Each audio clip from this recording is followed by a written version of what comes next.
হ্যাঁ, পার্কের সিফায়, রেস্তোরাঁর কোনায়, অর্ধেক আলো অর্ধেক অন্ধকারের ভিতরে ভালোবাসা, জিনা জিনা, বেবিচার, অসভ্যতা, ফাহেশা, অশ্লীলতা, নোংরামি, বেহায়াপনা, চরিত্রহীনতা। এটা প্রেম না, এটা ভালোবাসা নয়। আল্লাহ আমাদেরকে হেফাজত করে। একটা ছেলের কলিজায়ও যদি এই ফিকির আসে, একটা সন্তানের কলিজায়ও, মুসলমানের এক কন্যাও যদি বুঝে, ওই সমাজ দামি হবে, সুন্দর হবে, সুন্দর হবে।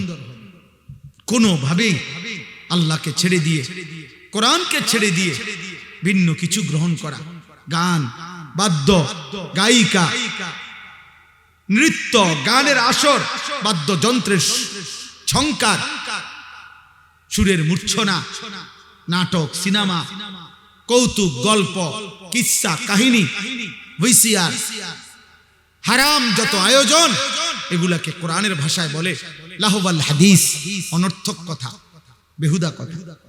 আর আল্লাহ বলেন এই কথাগুলোর ইন্তেজাম, এর সাথে সম্পৃক্ত যারা, আমি আল্লাহ তাদের জন্য অত্যন্ত অপমানকর, লজ্জাজনক আযাব নির্ধারণ করেছি। এই আয়াতটাই আমি পড়ছি, এবার শুনেন, বললেই শেষ। আমি অনুরোধ, প্রিয় ভাই, প্রিয় বাবা, আমার কথায় রাগ হইয়েন না। আপনি বিবেকের মতো খাটাইয়া ইনসাফের সাথে নিজের স্ত্রী ছেলের জন্য ফিকির করে। আপনাদের চোখের সামনে আপনাদের ছেলেরা আপনাদের বাঁধন থেকে ছুটে গেছে, এর চাইতে অপমান আর কিছু হইতে পারে না। কিরে, আমি বাপ, সে আমার সন্তান, আমার চুল আজীবন এমন, আর আমার সন্তানের চুল মুশরিকের মতো, আমি বাবা হিসাবে সার্থকতা কি? আমার জীবনের অর্জন। আমি স্বামী, বিয়ে করলাম, আমি রং চাই রাস্তার ড্রাইভার, ওমা কি যে টাকা যায় আমার, রং চাই ড্রাইভার। এর চাইতে বেজ্জুতি কথা। হাসো হাসো, এটা হাসো, তুমি ভালো লাগলে হাসো। যদি মনে করো এটা খুব একটা প্রেস্টিজের বিষয়, সুন্দর, চমৎকার, এটা ঠিক আছে।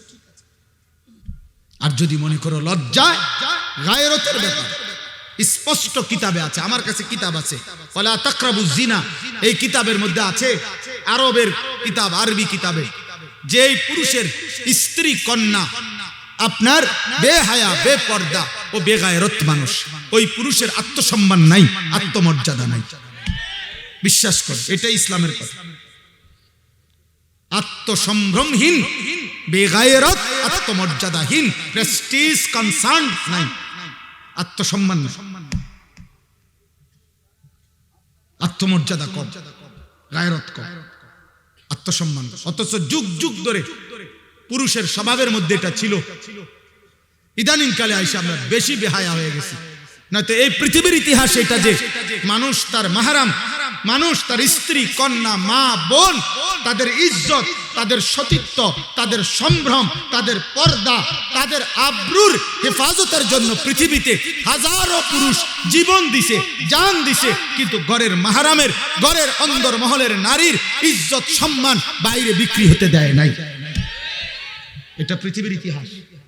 আজকে আপনারা ঠান্ডা মাথায় আপনাদের চোখের সামনে আপনারা আপনাদের স্ত্রী কন্যাদেরকে বেপর্দা ছেড়ে দিয়ে নিশ্চিন্তে দোকানদারি করতেছেন, নিশ্চিন্তে ব্যবসা করতেছেন, নিশ্চিন্তে চাকরি করতেছেন, নিশ্চিন্তে ঘরে ঘুমাইতেছেন।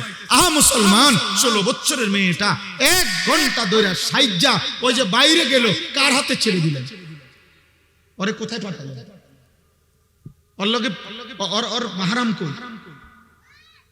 হায় হায়, ওরে কার হাতে ছেড়ে দিলেন? আপনি ঘুমাইলেন কেমনে বাপ? 16 বছরের যুবতী মেয়ে বাইরে যার ঘরে, আপনি কেমনে ঘুমাইলেন?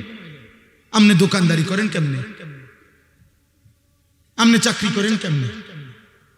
বলেন কি? কত বড় নির্লজ্জ, বেগায়রত পুরুষ মুসলমান, তার মেয়েটা উপযুক্ত হয়ে গেছে, বালেগা, প্রাপ্তবয়স্ক মেয়ে, 16 বছর, 18 বছর, 13 থেকে 14 বছর বয়স হলেই মেয়ে প্রাপ্তবয়স্ক হয়। মাসিক ঋতুস্রাব শুরু হয়, এরপর থেকেই সে বালেগা। এমন মেয়ে 15, 16, 14 বছর, 16 বছর এই মেয়ে স্কুলের গাড়ি কইরা, ছেলে মেয়ে একসাথে কইরা কক্সবাজার যায়। রাতের 9টায় গাড়ি ছাড়ে, সকাল 9টায় কক্সবাজার পৌঁছে। কার হাতে ছেড়ে দিলেন মেয়েকে? আপনি বলবেন আমার এটা সংকীর্ণতা না, ঠিক আছে, আপনার উদারতা নিয়ে আপনি সহ উঠেন বাস। আপনি বলবেন হুজুরদের মধ্যে বেশি সংকীর্ণতা, হুজুরদের অন্তর খারাপ। না, আপনার অন্তর একবার ফকফকা, হ্যাঁ করে ভাইসে গেছে আলোতে, ফকফকা। আপনার অন্তরে টিউব লাইট। কিন্তু ইসলাম এটা অনুমোদন করে? আস্তাগফিরুল্লাহ, আস্তাগফিরুল্লাহ, আস্তাগফিরুল্লাহ। ওফো, ওই বাবা মরে যাওয়া উচিত। ওই স্বামীর আর থাকলো কি, যার স্ত্রী বেপর্দা? ওই বাবার আর থাকলো কি, যার কন্যা বেপর্দা? আপনারা জানেন একটা আশ্চর্য কথা শুনেন, কোরআনুল কারীমের মধ্যে 25 জন মাত্র নবী এবং রাসূলের নাম, অথচ একাধিক বর্ণনার মধ্যে একটি বর্ণনা এটা যে 1,24,000 নবী বা রাসূল ছিলেন। তো যদি 1,24,000 হয় তো বাকিদের নাম কই? তো পৃথিবী ওনাদের নামও জানে না। এজন্য আখিরাতের জন্য সুখ্যাতি পরিচিত হওয়া জরুরি না। এমন হাজারো আউলিয়া, হাজারো আল্লাহর প্রিয় বান্দা পৃথিবীর আড়ালে, লোকচক্ষুর অন্তরালে কোন নাম যশ ছাড়াই পৃথিবী থেকে বিদায় নিছেন। হাসরের ময়দানে দেখবেন বাদশাহ। আপনি মনে করছেন এবার রিস্কার ড্রাইভার, আপনি মনে করছেন এবার আঙ্গাল কাঙ্গাল, কিন্তু হাসরের ময়দানে দেখবেন সেই বাদশাহ। আর দুনিয়ার বহু ক্ষমতা ধরকে দেখবেন ফকির, চিৎকার করছে আর বলতেছে মা আগনা আন্নি মালিয়া হালাকা আন্নি সুলতানিয়া। আল্লাহ কোরআনে বলছে নাফরমান চিৎকার করবে আর বলবে হায় আমার মাল তো আমার কোনো উপকারে আসলো না। হালাকা আন্নি সুলতানিয়া, আমার বাদশাহী কর্তৃত্ব ক্ষমতা আমাকে তো শেষ করে দিল, ধ্বংস করে দিল। আজ আমার আমল নামা বাম হাতে দিল, আহা আমি এখন কি করব? এই জন্য দোস্ত, বাবা, ভাই, বন্ধু, সবার এটা বোঝা উচিত। ওয়াজ মাহফিলের মূল মাকসাদ আখিরাতের ফিকির, আত-তারগীব ওয়াত তারহিব। অনেক সময় আপনারা ওয়াজের মধ্যে প্রত্যাশা করেন যে সবকিছু বলতে হবে, না, সবকিছু বলা জরুরি। প্রত্যেক বিষয়ের জন্য আলাদা মঞ্চ হওয়া এটা অযৌক্তিক না, বরং এটাই যৌক্তিক। ক্লাস 5-এ এসএসসির বই পড়ানো হয় না, ক্লাস 8-এ ইন্টারমিডিয়েটের বই পড়ানো হয় না, এটার জন্য আলাদা ক্লাস। অতএব চিকিৎসা বিজ্ঞানের বইতে অর্থনীতি পড়ানো হয় না, অর্থনীতির বইতে চিকিৎসা বিজ্ঞান পড়ানো হয়, এটা আলাদা ক্লাস। অতএব ওয়াজ মাহফিলের একটা মূল মাকসাদ হলো আত-তারগীব ওয়াত তারহিব। অর্থ হলো জান্নাতের প্রেরণা, জাহান্নামের ভয়। আল্লাহর বান্দার কলিজার ভিতরে জান্নাতের আগ্রহ তৈরি করে দাও, জাহান্নামের ভয় তৈরি করে দাও। যদি এটা তৈরি হয়, এবার বাকি পদক্ষেপ তিনি নিন। জান্নাত কোন এটা ফু না, যার ফুক না, মন্ত্র তাবিজ না। আমরা 230 টাকা দিয়ে একটা তাবিজ বেচে দিলাম, বা 1002 টাকা দিয়া একটা তাবিজ দিলাম, ফু দিয়া দিলাম, আপনি জান্নাতি যাইবেন না? না, আপনারা তো বাটফারি সিটারি, সেগুলোর কি হবে? আপনি প্রত্যেক কথা বলেন মিশা কথা, আমি আপনাদের ফু দিলে কিলাম? আপনি 1 কেজি মালও দেন 2 নম্বরই, তাহলে আপনারা আমি ফু দিলে লাভ কি? অতএব প্রিয় বাবা ভাই, এটা বুঝা উচিত। ওয়াজ মাহফিলের মূল একটা উদ্দেশ্য আখিরাতের প্রেরণা তৈরি করা।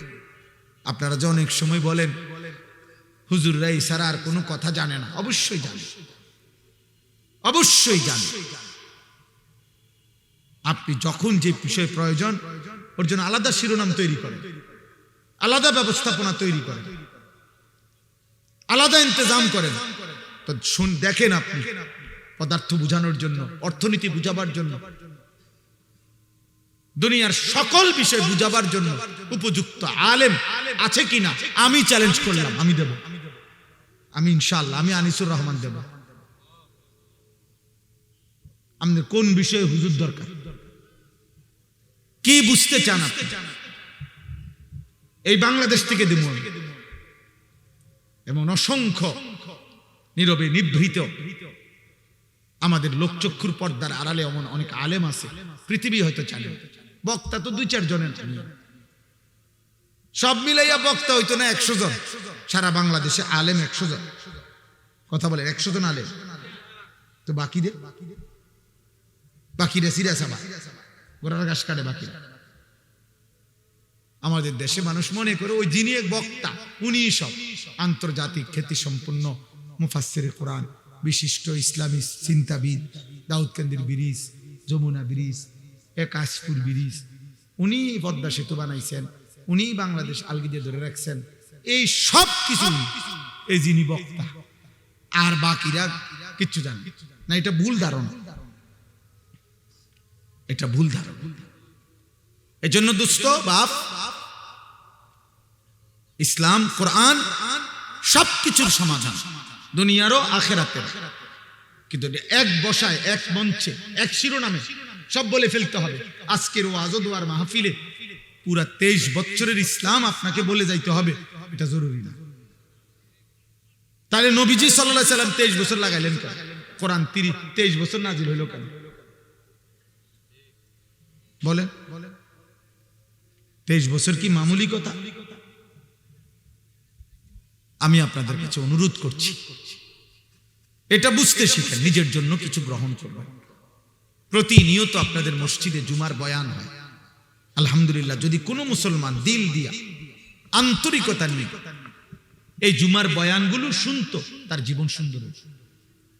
কিন্তু সামান্য কয়টা টাকার কারণে উনি মাতবুরি দেখায়, উনি মনে করে ইমাম সাহেব জানে কিতাব। আমনে জানেন কিতাব নিয়ে, এটা বলেন। আমনে কি জানেন সেটা বলেন। একটা বিল্ডিং করছেন, এটা জানেন না, এটা বিল্ডিং করেন তেমন কিচ্ছু নেই, তো রাজমিস্ত্রি করতে পারে। এটা তো আঙ্গাল কাঙ্গালও করছেন, একেবারে মূর্খ বকলব, নামও দস্তখত করতে জানে না, টিপসই দেয়। এই আমনের চাইতে বড় বিল্ডিং করছে, আপনার চাইতে বড় বিল্ডিং এর মালিক, আপনার গাড়ির চাইতে 3 ডবল। ওরকম বহু মূর্খ আছে যে গাড়ি চালায় আপনার 14 গোষ্ঠী গাড়ি দেখছেও না। এই মূর্খ আপনি চোখেও বা আপনি আরো ওর সমান গাড়ি কিনতে, 1.5 কোটি টাকা দামের গাড়ি কিনতে আপনি আরো 200 বছর চাকরি করেন লাগবে। আপনি যদি বলেন তাইলে এগুলাতে সম্মান না, তো সম্মান কিসে? শিক্ষা। শিক্ষাটা কি? যে শিক্ষা মালিক চেনে না, হালাল হারাম চেনে না, পাক নাফাক চেনে না, পবিত্রতা চেনে না, তো এটার শিক্ষা কি? তাহলে এটারও তো কোনো ক্লাব হইল না। আবার দুনিয়াও তো আপনি মূর্খের সমানও পাইলেন না, তার মানে তো এটা পুরা ধরা না। আপনি তো একেবারে ধরা না খাইলেন। আপনি যদি বলেন আমি আল্লাহ ছেড়ে দিছি, কোরআন ছেড়ে দিছি, সুন্নাহ ছেড়ে দিছি, অন্য কিছু শিখছি দুনিয়া অর্জনের জন্য, তো দুনিয়া তো মূর্খ আপনার তো বেশি পাইছে। আমাদের লাকসাম এলাকার একজন লোক আছে, ঢাকা শহরে একটা এলাকা আছে, আমি নাম বলবো না ইচ্ছা করে। ওনার কোম্পানি যেখানে, ওই কোম্পানি, ওনার কোম্পানির নামে ওই এলাকার নাম বাস স্টেশন। ওখানে গাড়ি থামে, ওনার কোম্পানির নাম কইলে ওই জায়গাটার স্টেশন ধরে। আমগো এলাকার মানুষ, ঢাকা শহরে একটা পূর্ণাঙ্গ মডেল টাউনের মালিক, হাজার হাজার কোটি কোটি টাকার মালিক, হাজার হাজার কোটি কোটি টাকা। একদম মূর্খ বকলম, আঙ্গুল দিয়ে দৈরা টিপসই দেয়, মানে উনি নিজে টিপসই দিতে পারেন, আরেকজনের দৈরা দিলে যে স্যার এনে এনে এনে দাতা দেয়। সে কোত্থেকে আনলো এই টাকা? আমাদের অঞ্চলে আমগো এলাকায় কয় ওই পাকিস্তান আমলে যে সময় মুক্তিযুদ্ধের সময় তারা বাইকে গেছে না পাকিস্তানের সৈন্য, কয় তারা এই মানে টাকার ট্রাক পাইছে বলে এরা বলে পাইছে। বিশ্বাস করে মানে আমগো এলাকার আমি এটা প্রসিদ্ধ কথা আর কি, যে তারা বলে পাকিস্তানিরা বলে টাকে টাকে টাকা থুইয়া গেছে তার কাছে। মানে এত টাকা, মানুষ অবাক যে কিরে মূর্খ মানুষ এত টাকা পাইলো কোত্থেকে? মালিকের ইচ্ছা। এটা কার ইচ্ছা বলে? দয়া করে। অতএব আখিরাত, পরকাল বিশ্বাস করে এক মুমিনের জীবনের সবচেয়ে বড় সম্পদ। এক মুমিন যদি আখিরাতের বাঁধন থেকে ছুটে যায়, তার ঈমানের কিছুই আর থাকে না, ঈমানের কিছুই আর থাকে। আল্লাহ তাআলা ঈমানের প্রথম পরিচয় দিয়েছে আল্লাযীনা ইউমিনুনা বিল গায়ব, যেখান থেকে মালিক তার কোরআনের সূরা বাকারায় কথাই শুরু করছেন। গায়েবের প্রতি ঈমান, সেই প্রথম মুত্তাকি। আর গায়েব মানে আমার চোখে অদেখা, অথচ আল্লাহ রাসূলের কথা। কবর, কবরের আযাব, কবরের শান্তি, মুনকার নাকিরের প্রশ্ন, মৃত্যুর সময়কার হালাত, মালাকুল মউতের জান কবজ করা, জাহান্নাম, আখিরাত, হাসর, মিজান, ফুলসিরাত, এই সব কিছু ইউমিনুনা বিল গায়ব। আল্লাহ তাআলা বলেন এটা যার মধ্যে আছে সেই মুত্তাকি, সেই মুমিন। তাহলে ঈমানের প্রথম সম্পদ, ঈমানের প্রথম নিয়ামত আমার রব যা বলেছেন, যদি আমি নাও দেখি, নাও শুনি, নাও বুঝি, আমার কল্পনায়ও যদি না আসে, তারপরেও বিনা শব্দে বিনা বাক্যে শতভাগ মেনে নেওয়া আখিরাত। তবে আখিরাত ভুলে গেলে মুমিন থাকে না, আখিরাত ভুলে গেলে মুমিন থাকে না, আখিরাত বুঝে না ধরলে মুমিন থাকে না, আখিরাত ভুলে গেলে ঈমান থাকে না। আল্লাহ আমাদেরকে আখিরাতের ফিকির দান করে, কবরের ফিকির দান করে। দোস্ত আমার, বাপ আমার, কোরআনুল কারীমের মধ্যে আল্লাহ তাআলা বলছে ওয়াজাআত সাকরাতুল মাউত বিল হক যালিকা মা কুনতা মিনহু তাহিদ। আমার বান্দা শোনো, সত্য সত্যই একদিন মৃত্যুর যন্ত্রণা আসবে, যে মৃত্যু থেকে তুমি বারবার পলায়ন করেছি। প্রতিবারই সর্দি কাশি হইছে, রোগ ব্যাধি হইছে, হালকা পাতলা অ্যাক্সিডেন্ট হইছে, দৌড় দিয়া ডাক্তারের কাছে চলে গেছো, ওষুধ দিছে, চিকিৎসা দিছে, ব্যান্ডেজ করে দিছে, ভালো হয়ে গেছো। তুমি মনে করছো এইভাবে তুমি যেহেতু মরতেছো না, আর কোনোদিন মরবা না। না বান্দা, রোগে না বারবার আসে, মাথা ব্যথা বারবার হয়, মৃত্যু বারবার হয় না। মৃত্যু একবারই হয়, আর সেটা একবার দিলে আর কোনোদিন কাউকে আমি দ্বিতীয়বার ফেরত দেই। তুমি মাথা ব্যথা আর পেট ব্যথার লোকে মৃত্যুর মিলাই রাখেন, তুমি হালকা পাতলা অ্যাক্সিডেন্টকে মৃত্যুর সাথে মিলাই রাখেন। ওয়াজাআত সাকরাতুল মাউত বিল হক।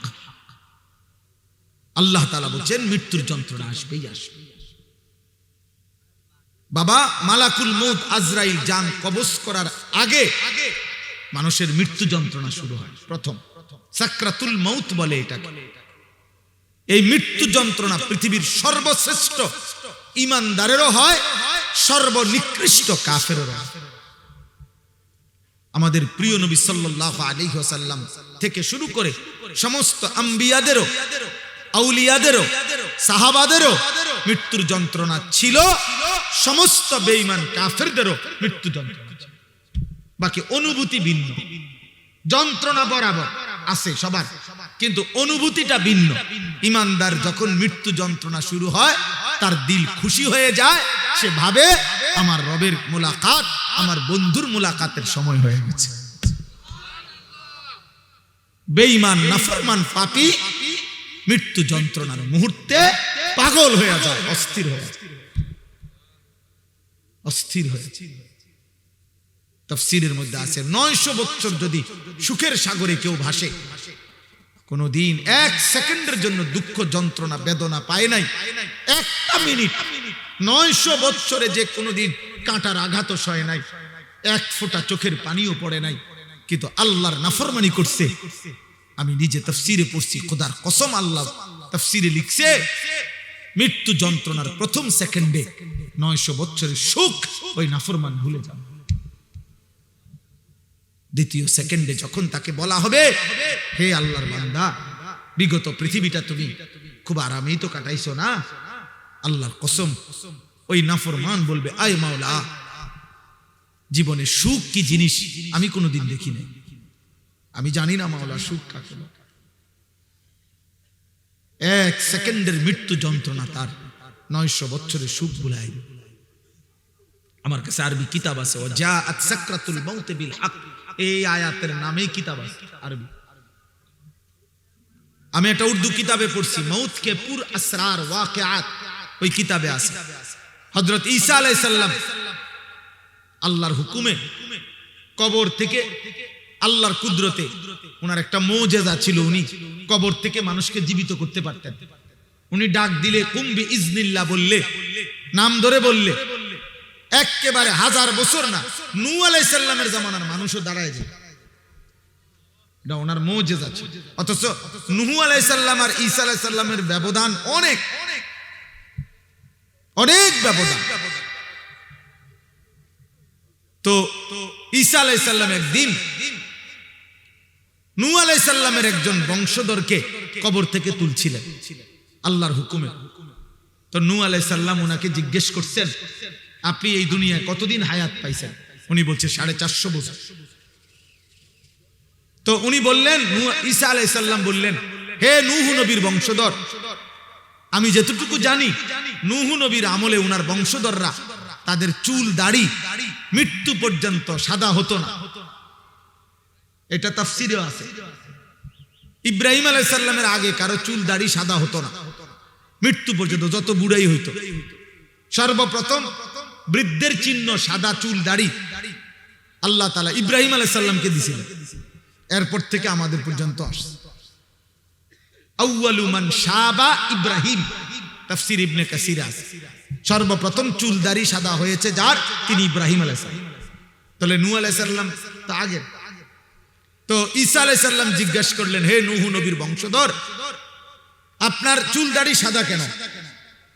উনি বলছেন, হে নবী ঈসা, আল্লাহর কসম 450 বছরে কোনোদিন আমার চুল দাড়ি সাদা ছিল না, কিন্তু মালাকুল মউত আজরাইল যখন আমার জান কবজ করে, জান কবজের ওই 1 মিনিটে, ওই 30 সেকেন্ডে আমার 450 বছরের কালো চুল দাড়ি সাদা হয়ে গেছে। জান কবজের ওই 30 সেকেন্ডের যন্ত্রণা।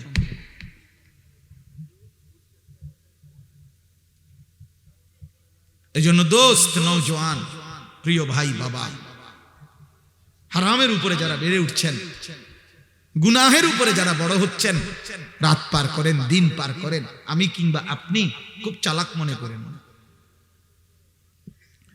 নিজেকে খুব বুদ্ধিমান মনে করেন না, খুব বুদ্ধিমান মনে করেন, খুব বুদ্ধিমান মনে করেন না।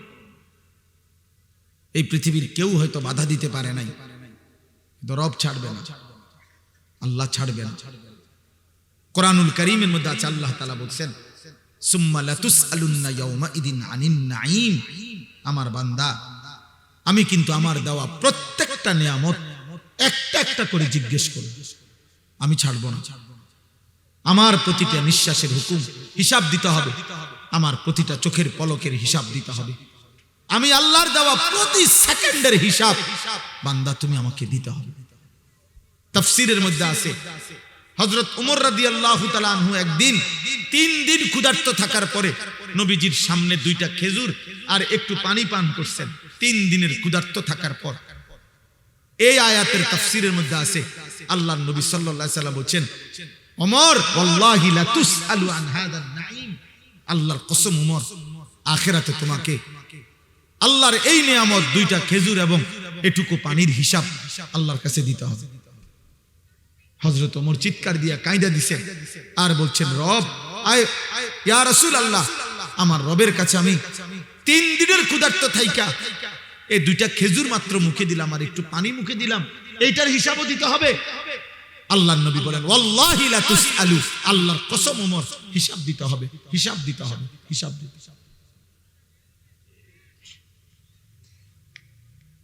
প্রিয় ভাই বাপ বন্ধু নওজোয়ান সাথী, আমাদের প্রত্যেকের হায়াত আমাদের বিরুদ্ধে সাক্ষী। কোরআন শরীফ আছে, আমাদের প্রত্যেকের হায়াত, জীবন, সময়, যাকে আল্লাহ যেটুকু হায়াত দিছেন, খোদার কসম কিয়ামতের দিন আল্লাহ তাআলা আমাদের হায়াত আমাদের বিরুদ্ধে সাক্ষ্য হিসাবে আল্লাহ প্রমাণ দিবেন, পেশ করবে। বান্দা যখন বলবে আল্লাহ রব্বানা আখরিজনা না'মাল সালিহান গায়রাল্লাযী কুননা না'মাল, আল্লাহ এই আখিরাতের এই জীবন থেকে আমাকে আরেকটা বারের জন্য দুনিয়ার হায়াতে ফেরত দেন, একটু সময় দেন, আমি যে আমলগুলো করি নাই তা আবার করব এবার গেলে। এই তখন আল্লাহ বলবেন আওয়ালাম নুআম্মিরকুম, আমি কি তোমাদেরকে হায়াত দেই নাই, আমি কি জীবন দেই নাই, এতদিন, এত ঘন্টা, এত মিনিট, এত বছর, এত সপ্তাহ কি দেই নাই আমি? তো তৎক্ষণাৎ আল্লাহ তাআলা আল্লাহর দেওয়া এই হায়াতের পেশ করবেন আর বলবেন বান্দার দেওয়া 30 বছর কি করেছি, আমার দেওয়া 40 বছর কি করছি, আমার দেওয়া 50 বছর কি করছি।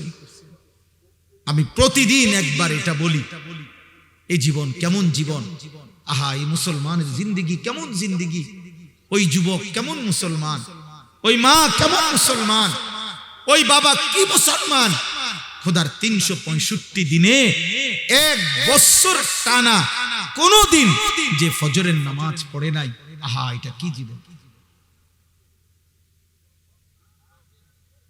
এটা কিভাবে সম্ভব একটা মুসলমানের জন্য, এটা কিভাবে সম্ভব, এটা কিভাবে কল্পনা করা যায়, কিভাবে মানা যায়? আমি কোন ক্যালকুলেশনে এটা বুঝি না যে মুসলমান একদিন 2 দিন না, একটা বছর কোন দিন সে জানেও না তার উপরে আল্লাহ ফজরের নামাজ ফরজ করছে। ওফো, আশ্চর্য যুবক তোমার জীবন, মালিক তুমি এমন ভুলে গেলা, আয় হায় শয়তান তোমারে, হায় যুবক বেনামাজি নাফরমান, ইবলিস তোরে এভাবে ধরে নিল, আহ কি কাম দিল তোমাকে, আহারে নাফরমান, হায় হায় নওজোয়ান তোমার ইবলিস সব মিলাইয়া কয়টা কাম দিল? 1 নাম্বার বলে দিল শয়তান তোমারে যে যুবক তোমার প্রথম ডিউটি সারাক্ষণ চুল নিয়ে পেরেশান থাকবে, সারাক্ষণ টেনশন করবা চুলিটারে কেমনে আর বিকৃত করা যায়, অথচ চুল নিয়ে ব্যস্ত থাকা, চুলের চর্চা করা, চুল নিয়ে সৌন্দর্য চর্চা করা, এটা নারীর স্বভাব। এটা একেবারে পৃথিবীর যেই কোনো মানুষ জানে, যুগ যুগ ধরে মানুষ জানে পৃথিবীতে নারীর শোভা, নারীর চুল, নারীর সৌন্দর্যের একটি অন্যতম অংশ হলো নারীর চুল। নারীর চুলের জন্য পৃথিবীতে যত তেল প্রসাধনী, পুরুষের জন্য এতটা নাই। নারীর চুল আশ্রাইবার জন্য যত চিরুনি, পুরুষের জন্য এত চিরুনি আসেনি। তাহলে চুল নিয়ে ব্যস্ত থাকা এ তো নারীর স্বভাব। এই জন্য যেই সমস্ত যুবকদেরকে সারাক্ষণ চুল নিয়ে ব্যস্ত রাখছে শয়তান, ওরা হাফ লেডিস। আরেক ধাক্কায় আরেক বাকি, আর যদি 2-4 বছর চলে এমনি আশা করা যায় ট্রান্সজেন্ডার হয়ে যাবে। এটা একদিন ঘুমে তুইটা করব, আমার এই কি মনে হয় আমি নিজেই বুঝতেছি না। আমার মনে হয় শনিবার রবিবার সোমবার আমার বেড হইতো না, আর মঙ্গল বুধ বিশুদ আমার নিজের আমার মহিলা মনে হয়, আর শুক্রবার কিছুই মনে হয়। আমি পায়জামাও না, হাফ প্যান্টও না, মারু এক প্যান্টও না। আমি কি আমি নিজেই বলতে পারি না। আহ, কে আমার মালিক, কে আমার নবী, কি আমার ধর্ম, কে আমার মা, কে আমার বাবা, কি আমার পরিচয়, কি আমার সৌন্দর্য, আহ কিছুই জানে না, কিছুই জানে না। এমন আত্মভোলা হওয়া, এমন আত্মপরিচয় ভুলে যাওয়া, আপন ঠিকানা ভুলে যাওয়া, আত্মপরিচয় ভুলে যাওয়া, খোদার কসম কোন মানুষের জীবনে একটাইতে বড় ব্যর্থতা, কাপুরুষতা আর কিছু হইতে পারে না। এই যুবক তুমি ব্যর্থ যুবক বেটা, যে তার রবের পরিচয় ভুলে গেছো, যে তার মায়ের পরিচয় ভুলে গেছো, যে তার বাবার পরিচয় ভুলে গেছো। তোমার বাবা থেকে শুরু করে পিছনের 100 বছরে কারো চুল এমন ছিল না তুমি যেই বেঈমানের মতো চুল রাখছো। অতএব তুমি শেকড় ছিটাও, তুমি শেকড় ছিড়া, তোমার শিকড় নাই, তোমার কোনো শিকড় নেই, তোমার কোনো শিকড় নাই, তোমার কোনো বাঁধন নাই, তুমি বাঁধন হারা, তুমি মুক্ত, তুমি স্বাধীন, তুমি ওড়ো ঘোড়ো এক জন্তু জানোয়ারের যেমন কোনো বিধি নিষেধ নাই, হালাল হারাম নাই, তোমারও কোনো হালাল হারাম নাই। আপন মাকেও দেখো, মোবাইলের নর্তকীকেও দেখো, আপন বোনকেও দেখো, রাস্তার বেহায়া নারীকেও দেখো। তার মানে তোমার জীবন স্বাধীন জীবন, যে জীবনে কোনো বিধি নিষেধ নাই। এ তো ইনসানের জীবন, তো হাইওয়ানের জীবন। গরুর কোনো বিধি নিষেধ নাই, ছাগলের জন্য বিধান নাই, কুকুরের কোনো বিধান নাই, শুকরের কোনো বিধান নাই, বিড়ালের কোনো বিধান নাই, গরু ছাগলের কোনো পাক না ফাক নাই, হালাল হারাম নাই, জায়েজ না জায়েজ নাই, কিচ্ছু নাই। ও তো হাইওয়ান, ও তো জানোয়ার। বিধান তো ইনসানের জন্য। বিধান কার জন্য? ইনসানের জন্য। প্রিয় ভাই, দিশার কলম পড়ালেখা আমরাও করছি, বাংলা, অঙ্ক, ইংরেজি, পদার্থ, জীববিজ্ঞান পড়ছি আমরা। অতএব বুঝ করেই বলছি, আমরাও সায়েন্সের ছাত্র, বিজ্ঞান বিভাগের ছাত্র। জি জি, অতএব বুঝেই করি, হিসাব করো। নওজোয়ান ভাই, বয়স্ক বাবা, আপনার ছেলেকে মানুষ বানাইছেন কিভাবে আপনি প্রমাণ করে বুঝায় দেন। এক ওয়াক্ত নামাজ পড়ে না, পাক নাফাকের ধার ধারে না, এক বেলা পেশাব করে সে পানি নেয় না, টয়লেট পেপার ব্যবহার করে না, রাস্তার প্রতিটা নারীর দিকে তাকায়া থাকে, সারা রাত মোবাইলে উলঙ্গ ছবি দেখে, দুষ্ট চরিত্রহীন বন্ধুদের সাথে আড্ডা দেয়। এই ছেলে আপনার ইনসান হইছে কিভাবে, মানুষ হইছে কিভাবে সেটা বলেন। ইকোনমিক্যাল অ্যানিমেল হইতে পারে, বাট ইনসান হয় নাই। মানে অর্থনৈতিক প্রাণী হইছে, টাকা উপার্জনকারী একটি প্রাণী হয়েছে, কিন্তু মানুষ হয় নাই, মানুষ হয় নাই, মানুষ হয় না। সেজদা না দিলে মানুষ হয় না, গোলামি না করলে মানুষ হয় না, রব না চিনলে মানুষ হয় না, মদিনার বন্ধুকে না চিনলে মানুষ হয় না, কোরআন না পড়লে মানুষ হয় না, গোলামির সেজদা না দিলে মানুষ হয় না। ইকোনমিক্যাল অ্যানিমেল মানে অর্থনৈতিক প্রাণী হয়, টাকা উপার্জনকারী একটি প্রাণী হয়, ইনসান হয় না, ইনসান হয় না, অসভ্য ইনসান নয়, চরিত্রহীন ইনসান নয়, লম্পট ইনসান নয়, বেবিচারী ইনসান নয়, নেশাখোর ইনসান নয়। ও তো নেশাখোর, ওরে তো মানুষ মানুষ বলে না, ওরে নেশাখোর কয়। ওরে মানুষ মানুষ কয় না, ওরে সুদখোর কয়। ওরে মানুষ মদখোর, গাঁজাখোর, পুট্টাখোর, বাবাখোর, ইয়াবাখোর, হারামখোর কয়। এই নামে ভিজিটিং কার্ড করো যে লোকে আমাকে এই নামে চিনে, আমাকে আপনি এভাবে বলি, তা নাই তো কি বলে? ইনসান গোলামিকে বলে, রবের গোলামি যে করে, মুনিবের গোলামি যে করে, এমন মালিক ছেড়ে দেওয়া ঠিক না রে বাপ। এই বাপ, এমন রব ছেড়ে দেওয়া ঠিক না বাপ। এ বড় মেহেরবান রব, 24 ঘন্টা যে রব লালন পালন করে, এমন রবকে কেমনে ভুললা বাপ, কেমনে ভুললা? এমন মালিক কেমনে ভুললা বাপ, এমন রব কেমনে ভুল? আজকের সারা দিনে যারা এক ওয়াক্ত নামাজের সেজদা দাও নাই, প্রিয় ভাই আমার, বাপ আমার, কেমনে পারলেন? এত বড় মুহসিন, এত বড় অনুগ্রহকারী, এত বড় রহমকারী আল্লাহকে কেমনে ভুলে মানুষ? আলাম নাজালিল আরদা মিহাদা ওয়াল জিবালা আওতাদা ওয়া খালাকনাকুম আজওয়াজা ওয়া জাআলনা নাওমাকুম সুবাতা ওয়া জাআলনাল লাইলা লিবাসা। আল্লাহ বলেন, বলো না বান্দা, এই জমিন আমি কি তোমার জন্য বিছিয়ে দেই নাই? আমি রব্বুল আলামিন কি পাহাড়গুলো তোমার জন্য পেরেগের মতো স্থাপন করি নাই? আমি কি তোমাদের সকলকে জোড়ায় জোড়ায় নারী পুরুষে সৃষ্টি করি নাই? আল্লাহ বলেন, দুই চোখের ঘুম আমি রব কি দেই নাই? রাত্রিটাকে অন্ধকারের কালো চাদর দিয়ে আমি কি ঢেকে দেই নাই? আবার আলোকিত একটা প্রখর দিন উপার্জন করার জন্য আমি কি বানিয়ে দেই নাই? মাথার উপরে 7টি আসমান আমি আল্লাহ কি দেই নাই? এত কিছু দিয়ে কি বান্দা আমি একটা সেজদাও পাই না? আমি বুঝি একটা সেজদাও পাবো না? দুনিয়ার মানুষ তো বান্দা 10 টাকার কৃতজ্ঞতাও আদায় করে। 1 সপ্তাহ আগে কেউ তারে 10 টাকা খাওয়াইছে, একটা বন আর 1 কাপ চা 10 টাকা।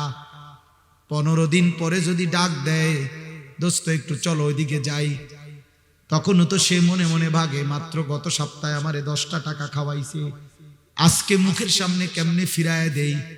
10টা টাকার ভদ্রতা তো আছে, কৃতজ্ঞতা তো আছে, এজন্য কিছুক্ষণের জন্য হইলো তার সাথে যায়। 10 টাকার কৃতজ্ঞতা যদি এতটুকু হয়, এত বড় কায়নাত দিয়ে যেই রব আমারে লালন পালন করে, সেই রবের সেজদা কেমনে না দিয়ে থাকে রে বাপ? কে বলল তোমারে তুমি মুসলমান? সেজদা না দিলে তো সে মুসলমান হয় না। নবী সাল্লাল্লাহু আলাইহি সাল্লাম তো স্পষ্ট বলেছেন, বাইনার রাজুলি ওয়া বাইনাশ শিরকি ওয়াল কুফর তারকুস সালাহ।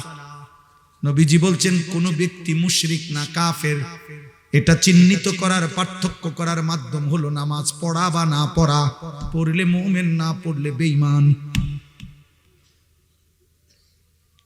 মান তারাকা সালাতাম মুতাআম্মিদান ফাকাদ কাফারা, ফাকাদ কাফারা কাফারা কাফারা। নবী বলেন, ইচ্ছে করে যে নামাজ ছেড়ে দিল সে কাফের হলো, কুফরি করলো। হ্যাঁ,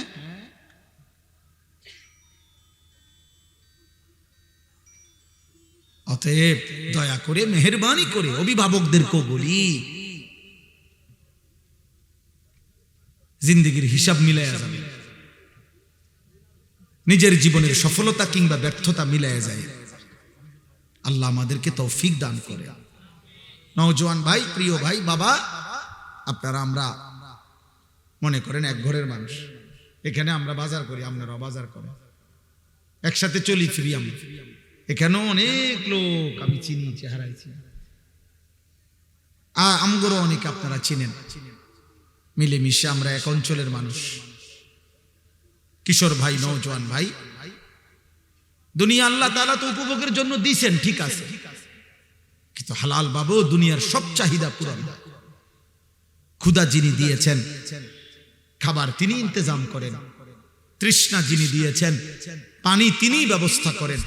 অতএব লজ্জাস্থানের চাহিদাও যিনি দিয়েছেন, খোদার কসম, তিনি কোরআনে স্পষ্ট বলছেন, হালাল পবিত্র স্ত্রী আমি ইন্তজাম করে রেখেছি বান্দা, ওয়েট, অপেক্ষা কর। যে চাহিদা আমি দিয়েছি সে চাহিদা পূরণের হালাল ব্যবস্থা আমি রাখছি, আমি রেখেছি বান্দা। তুমি নিজে টাই না আনলে পারতা না, ভালো হইতো না। 2-3 নম্বর হইব, নাহলে 6 নম্বর হইব। হ্যাঁ, কমপক্ষে 2 নম্বর হইবে, আর বেশি হইতে রে 6-7 নম্বর হইতে। দেখবা 3 বছরের রিলেশন, 3 বছর 7 বছরের রিলেশন, 6 মাসের মাথায় দেখবেন ঘরটা জাহান্নামের টুকরা। চ্যালেঞ্জ করলাম, চ্যালেঞ্জ। এরকম একটা ঘটনা না, হাজার হাজার। ইসলামে অনুমোদিত নয়, কোরআন সুন্নাহ বহির্ভূত, বিবাহ বহির্ভূত নারী পুরুষ ছেলে মেয়ের হারাম সম্পর্কে রব্বে কাবার কসম সুখ আনে না, আনে না, আনে না, দৈন্তান নয় কান না। সুখ আনে, সুখ আনে না। না, বিবাহ বহির্ভূত রিলেশন হয় না। শুদ্ধ মাইরেন না, ইংরেজি মাইরেন না। বিবাহ বহির্ভূত ছেলে মেয়ে, নারী পুরুষ, যে কোনো সম্পর্ক, যৌন সম্পর্ক যেটাকে বলে, যৌনতার দাবিতে, যৌন চাহিদার ভিত্তিতে যতগুলো সম্পর্ক হয়, এই হারাম, এটা হারাম। এটা কখনোই আপনার রিলেশন না, এটা প্রেম না, এটা ভালোবাসা না, এটা জিনা, জিনা, জিনা, এটা ব্যভিচার, ব্যভিচার, ব্যভিচার, এটা ব্যভিচার। আল্লাহ বলছে, নবী বলছে ব্যভিচার।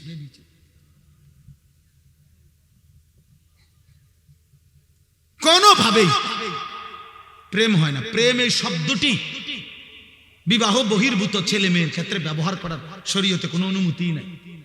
ভালোবাসা হয় না। মহাব্বত এই শব্দ আল্লাহ নিজের জন্য ব্যবহার করছেন। মহাব্বত এই শব্দ আল্লাহ রসুলের জন্য ব্যবহার করছেন। মহাব্বত এই শব্দ আল্লাহ দ্বীনের জন্য ব্যবহার করছেন। এত দামি আজিমুশান শব্দ এই ফালতু কাজে লাগাই দিলেন।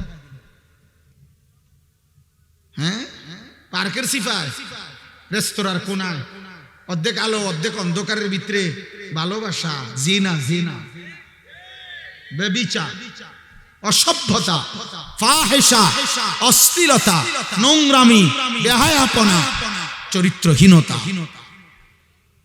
এটা প্রেম না, এটা ভালোবাসা নয়। আল্লাহ আমাদেরকে হেফাজত করে।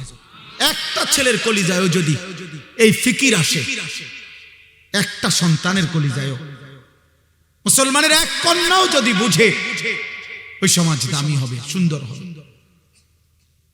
সুন্দর হবে। কোনোভাবেই আল্লাহকে ছেড়ে দিয়ে, কোরআনকে ছেড়ে দিয়ে ভিন্ন কিছু গ্রহণ করা, গান, বাদ্য, গায়িকা, নৃত্য, গানের আসর, বাদ্যযন্ত্রের ঝংকার, সুরের মূর্ছনা, নাটক, সিনেমা, কৌতুক, গল্প, কিস্সা, কাহিনী, ভিসিআর, হারাম যত আয়োজন, এগুলাকে কোরআনের ভাষায় বলে লাহওয়াল হাদিস, অনর্থক কথা, বেহুদা কথা। আর আল্লাহ বলেন, এই কথাগুলোর ইন্তেজাম, এর সাথে সম্পৃক্ত যারা, আমি আল্লাহ তাদের জন্য অত্যন্ত অপমানকর, লজ্জাজনক আযাব নির্ধারণ করেছি। এই আয়াতটাই আমি পড়ছি, এবার শুনেন, বললেই শেষ।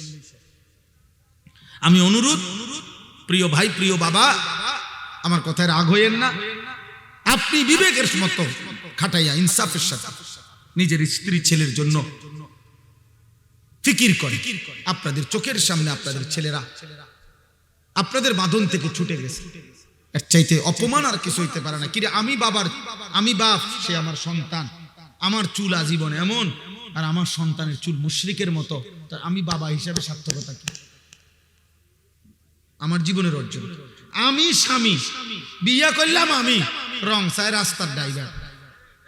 ওমা ওমা কি যে টাকা যায় আমার, রং চাই ড্রাইভার। এর চাইতে বেজ্জুতি কথা।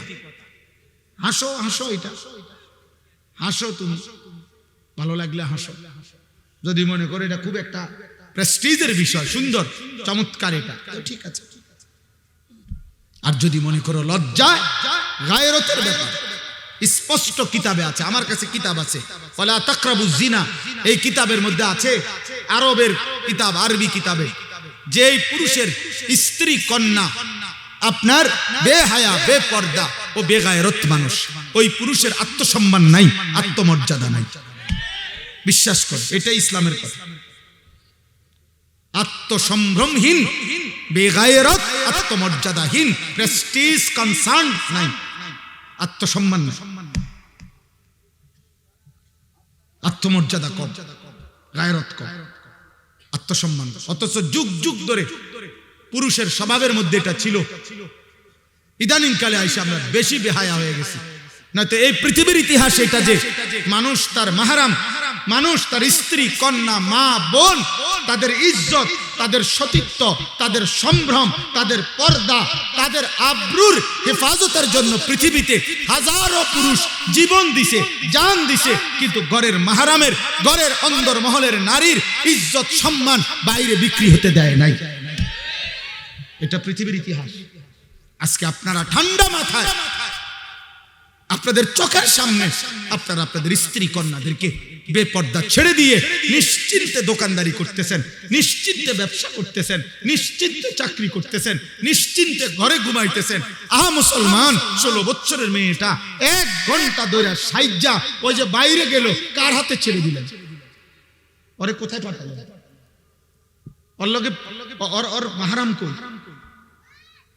হায় হায়, ওরে কার হাতে ছেড়ে দিলেন? আপনি ঘুমাইলেন কেমনে বাপ? 16 বছরের যুবতী মেয়ে বাইরে যার ঘরে আপনি কেমনে ঘুমাইলেন? আপনি দোকানদারি করেন কেমনে? আপনি চাকরি করেন কেমনে? বলেন কি? কত বড় নির্লজ্জ বেগায়রত পুরুষ মুসলমান, তার মেয়েটা উপযুক্ত হয়ে গেছে, বালেগা, প্রাপ্তবয়স্কা মেয়ে, 16 বছর, 18 বছর, 13 থেকে 14 বছর বয়স হলেই মেয়ে প্রাপ্তবয়স্কা হয়, মাসিক ঋতুস্রাব শুরু হয়, এরপর থেকেই সে বালেগা।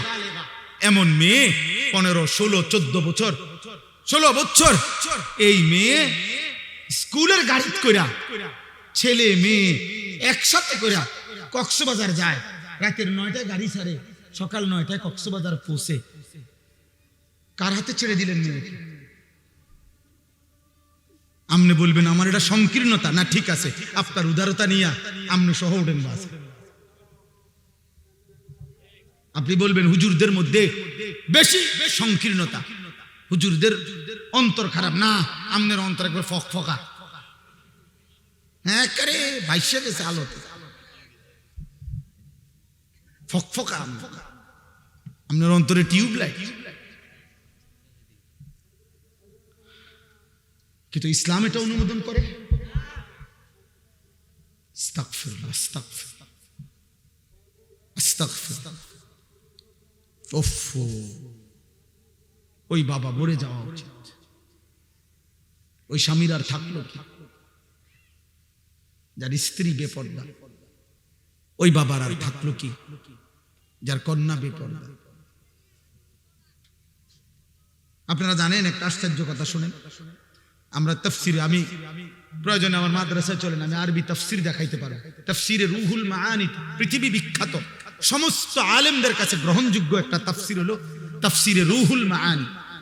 ওই তাফসিরের মধ্যে আমি নিজ চোখে পড়ছি, সর্বপ্রথম আরব দেশে কন্যা সন্তান জীবন্ত দাফন করা। কন্যা সন্তানকে জীবন্ত দাফন করতো না, শুনছেন নিয়ে কথা? এটা কেন শুরু করছে? কেন মানে প্রথম কন্যা সন্তানকে জীবন্ত দাফন করতো কেন? শুরু হইলো কিভাবে এই ঘটনাটা?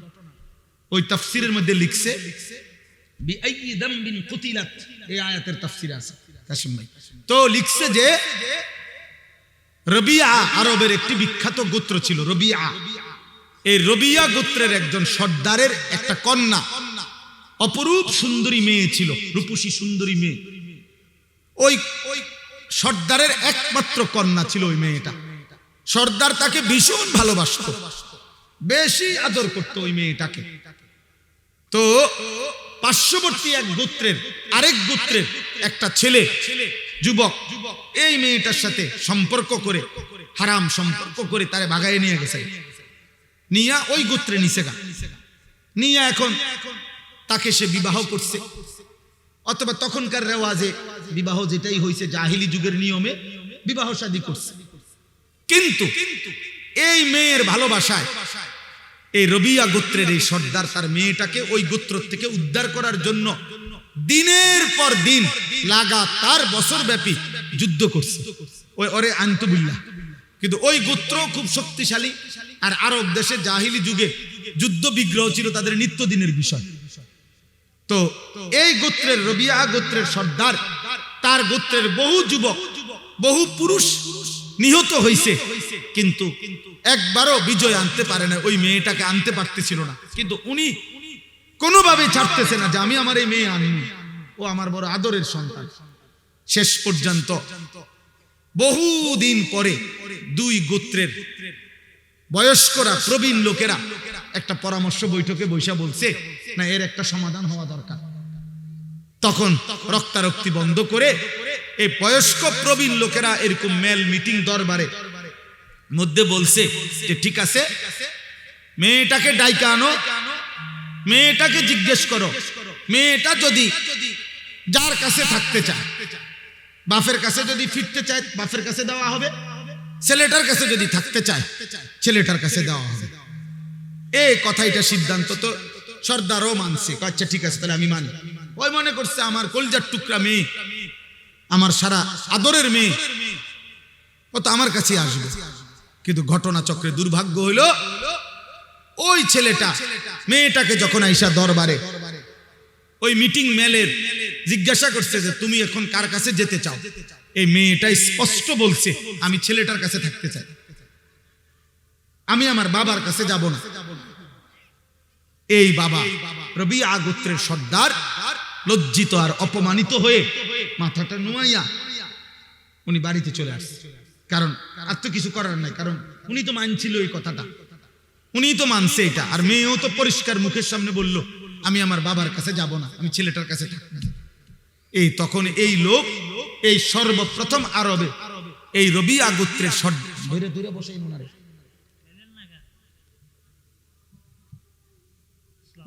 জি, রবিয়া গোত্রের এই সর্দারের আরেকটা ছোট মেয়ে ইতিমধ্যে ছিল, ওইটা তার প্রথম আদরের মেয়ে ছিল। তো এই লোক বিফল হইয়া, লজ্জিত অপমানিত হইয়া বাড়িতে আইসাই সে তার সর্বকনিষ্ঠ নবজাতক সন্তান, তাফসিরে আছে যে মাত্র নতুন বাচ্চা হইছে, এই সর্বপ্রথম এই গোত্র সর্দার বলছে আমার বংশে যেন আর কোনোদিন কোনো কন্যা জীবিত না থাকে, এই প্রথম নিজের নবজাতক সন্তানদের মেয়েরে জীবন্ত দাফন করে যা, আর সন্তানে আমার কন্যার বাঁচতে দিতাম। এরপরে গোত্রের বাকি লোকদেরকে বলছে আমার ওসিয়ত, তোমরা যদি আমার সর্দার মানো, আরব দেশে তখন জাহিলি যুগে সর্দারের জন্য মানুষ জান দিত, তো বলছে তোমরা প্রত্যেকের নবজাতক সন্তান কন্যা যেগুলা এখন দাফন করো। এই ধীরে ধীরে নবজাতক কন্যা দাফন করার এই রেওয়াজ ওই গোত্রের থেকে এরপর অন্যান্য গোত্রে ছড়ে। অর্থাৎ আমার বলার উদ্দেশ্য হলো জাহিলি যুগে পর্যন্ত একজন পুরুষ তার ফ্যামিলির নারীর কন্যার আত্মসম্মানের জন্য তার বংশের বহু লোকের রক্তপাত হয়েছে, কিন্তু তার নারীর সম্মান ইজ্জত, তার বংশের নারীর মর্যাদার জন্য এত লড়াই, এত যুদ্ধ পর্যন্ত করছে। কোরআন শরীফের একটা সূরা আছে, সূরা মুমতাহিনা, কোরআন শরীফে 28 নম্বর পারা। এই সূরার মধ্যে একটা আয়াত আছে, আল্লাহ তাআলা নবীজিকে বলছে, হে নবী, কোন বিধর্মী নারী, মুশরিক নারী, মূর্তি পূজক নারী যদি আপনার হাতে কালেমা পড়ার জন্য আসে, তো আপনি তাকে নির্দিষ্ট কয়েকটি কথার উপরে বায়াত করাবেন, মানে শপথ করাবেন পর্দার আড়াল থেকে। যেই বিষয়গুলোর উপরে শপথ করাবেন, এই যে দেখেন শুনাই, ইয়া আইয়ুহান নাবিয়্যু, হে নবী আমার, ইজা জাআকাল মুমিনাতু, মুমিন নারীগণ ঈমান আনতে যখন আপনার কাছে আসবে, ইউবাইনাকা, আপনি তাদের সাথে এই বায়াত করাবেন, এই শপথ বাক্য পাঠ করাবেন, এই কথাগুলো, আলা আল্লাহ ইউশরিকনা বিল্লাহি শাইআন, এক নাম্বার, কোন নারী তারা যেন আর কোনদিন আল্লাহর সাথে শিরিক না করে।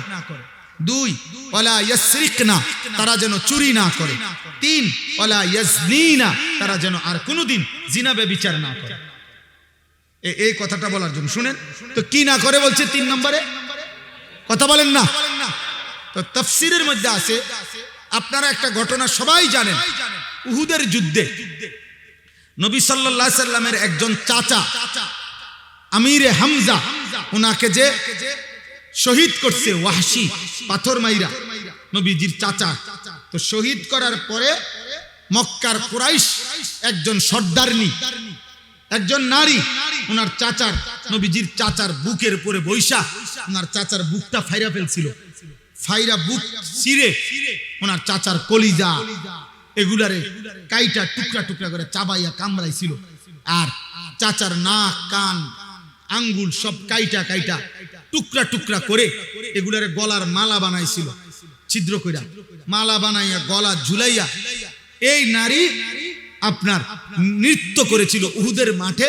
এই রাসূলুল্লাহ সাল্লাল্লাহু আলাইহি ওয়াসাল্লামের চাচার লাশের সামনে গান গাইছিল আর নাচছিল, আর কি মহিলাদেরকে নিয়ে নৃত্য করেছিল। এই নারীটার নাম হইল হিন্দ।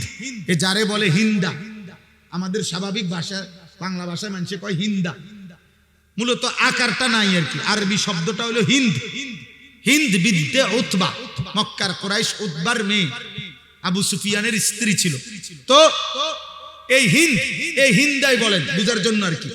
এই মহিলাটা যে এত জঘন্য ছিল যে নবীর চাচার কলজাটা ফাইরা ফেলছে, সমস্ত শরীর টুকরা টুকরা বুটি বুটি বানায় ফেলছে। কিন্তু এই মহিলাটাও মক্কা বিজয়ের পরে রাসূলুল্লাহ সাল্লাল্লাহু আলাইহি সাল্লামের কাছে কালেমা পড়ে মুসলমান হয়েছে। এই মহিলা তো যেদিন মুসলমান হয়, এই অন্যান্য মহিলার সাথে পর্দার আড়ালে এই মহিলাও আপনার যখন মুসলমান হইতে আসছে তখন এই কথা এগুলার বায়াত নবীজি এই বেডিরও করেছে। বুঝেন নাই কথা? ওই যে আল্লাহ না বলছে মহিলাদের থেকে আপনি এই কথাগুলোর কি নিবেন? বায়াত নিবেন। এর মধ্যে এই 3 নম্বরে, এই 3 নাম্বার যখন এই কথাটা নবীজি বলছে, ফালা ইয়াজনিনা, বলো ওই পাশ থেকে যে জিনা করব না, এই মহিলা এই মাত্র আজকে মুসলমান হইতেছে।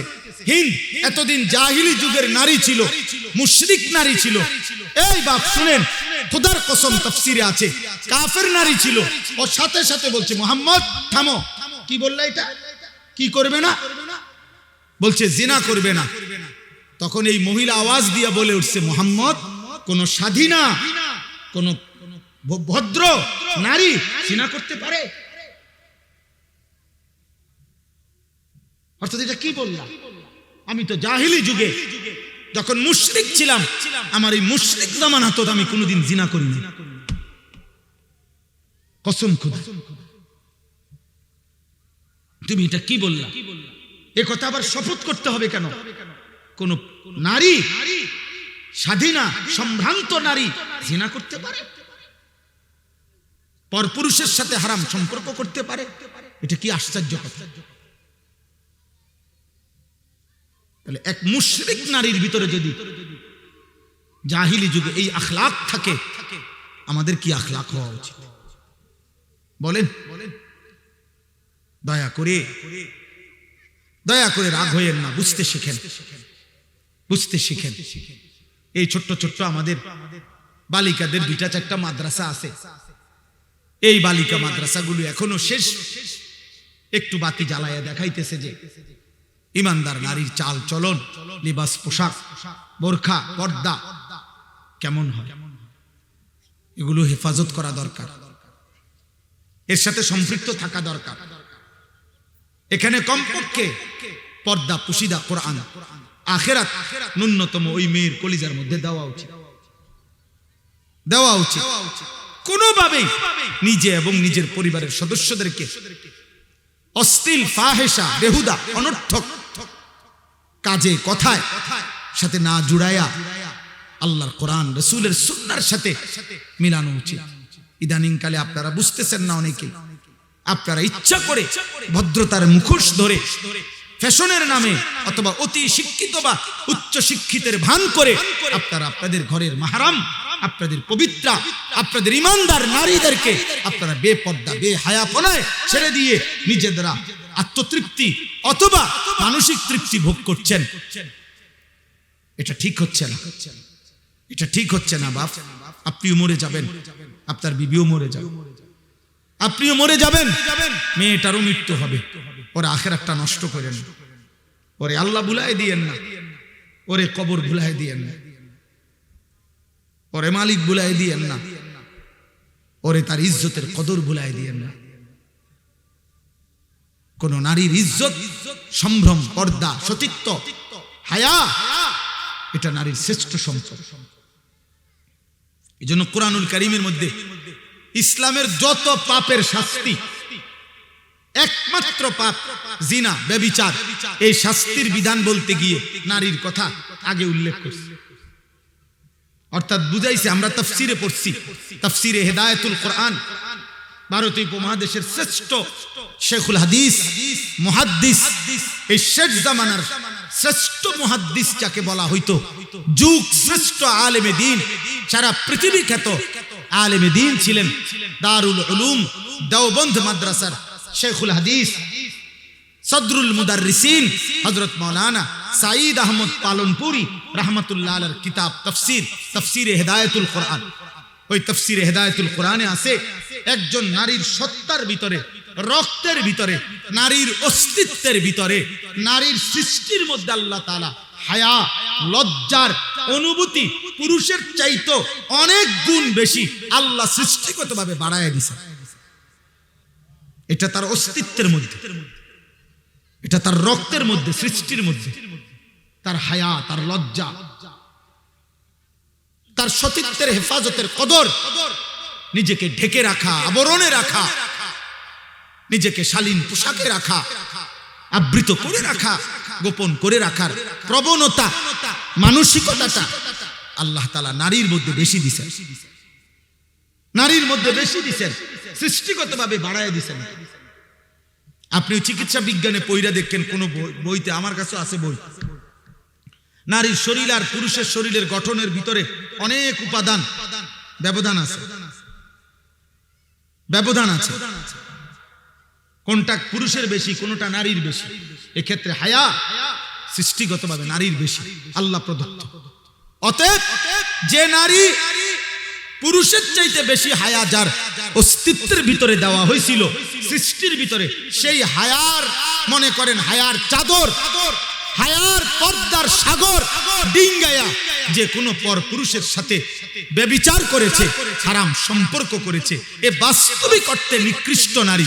এই জন্য আল্লাহ বলছে আয-যানিয়াতু ওয়াজ-যানি, ব্যভিচারের শাস্তি যখন দিবা, তো আল্লাহ বলছে ব্যভিচারিণী নারী এবং ব্যভিচারী পুরুষ উভয়কে, উভয়কে আগে বলছে নারী, এরপরে বলছে পুরুষ, উভয়কে প্রকাশ্য দিবালোকে জনসম্মুখে ইসলামী রাষ্ট্রের খেলাফতের অনুমতিতে আল্লাহর বিধানে চামড়ার চাবুক দিয়ে অবিবাহিত পুরুষ এবং মেয়ে, মানে অবিবাহিত ছেলে এবং মেয়েকে একসাথে করে লোকসম্মুখে বেত্রাঘাত করবে।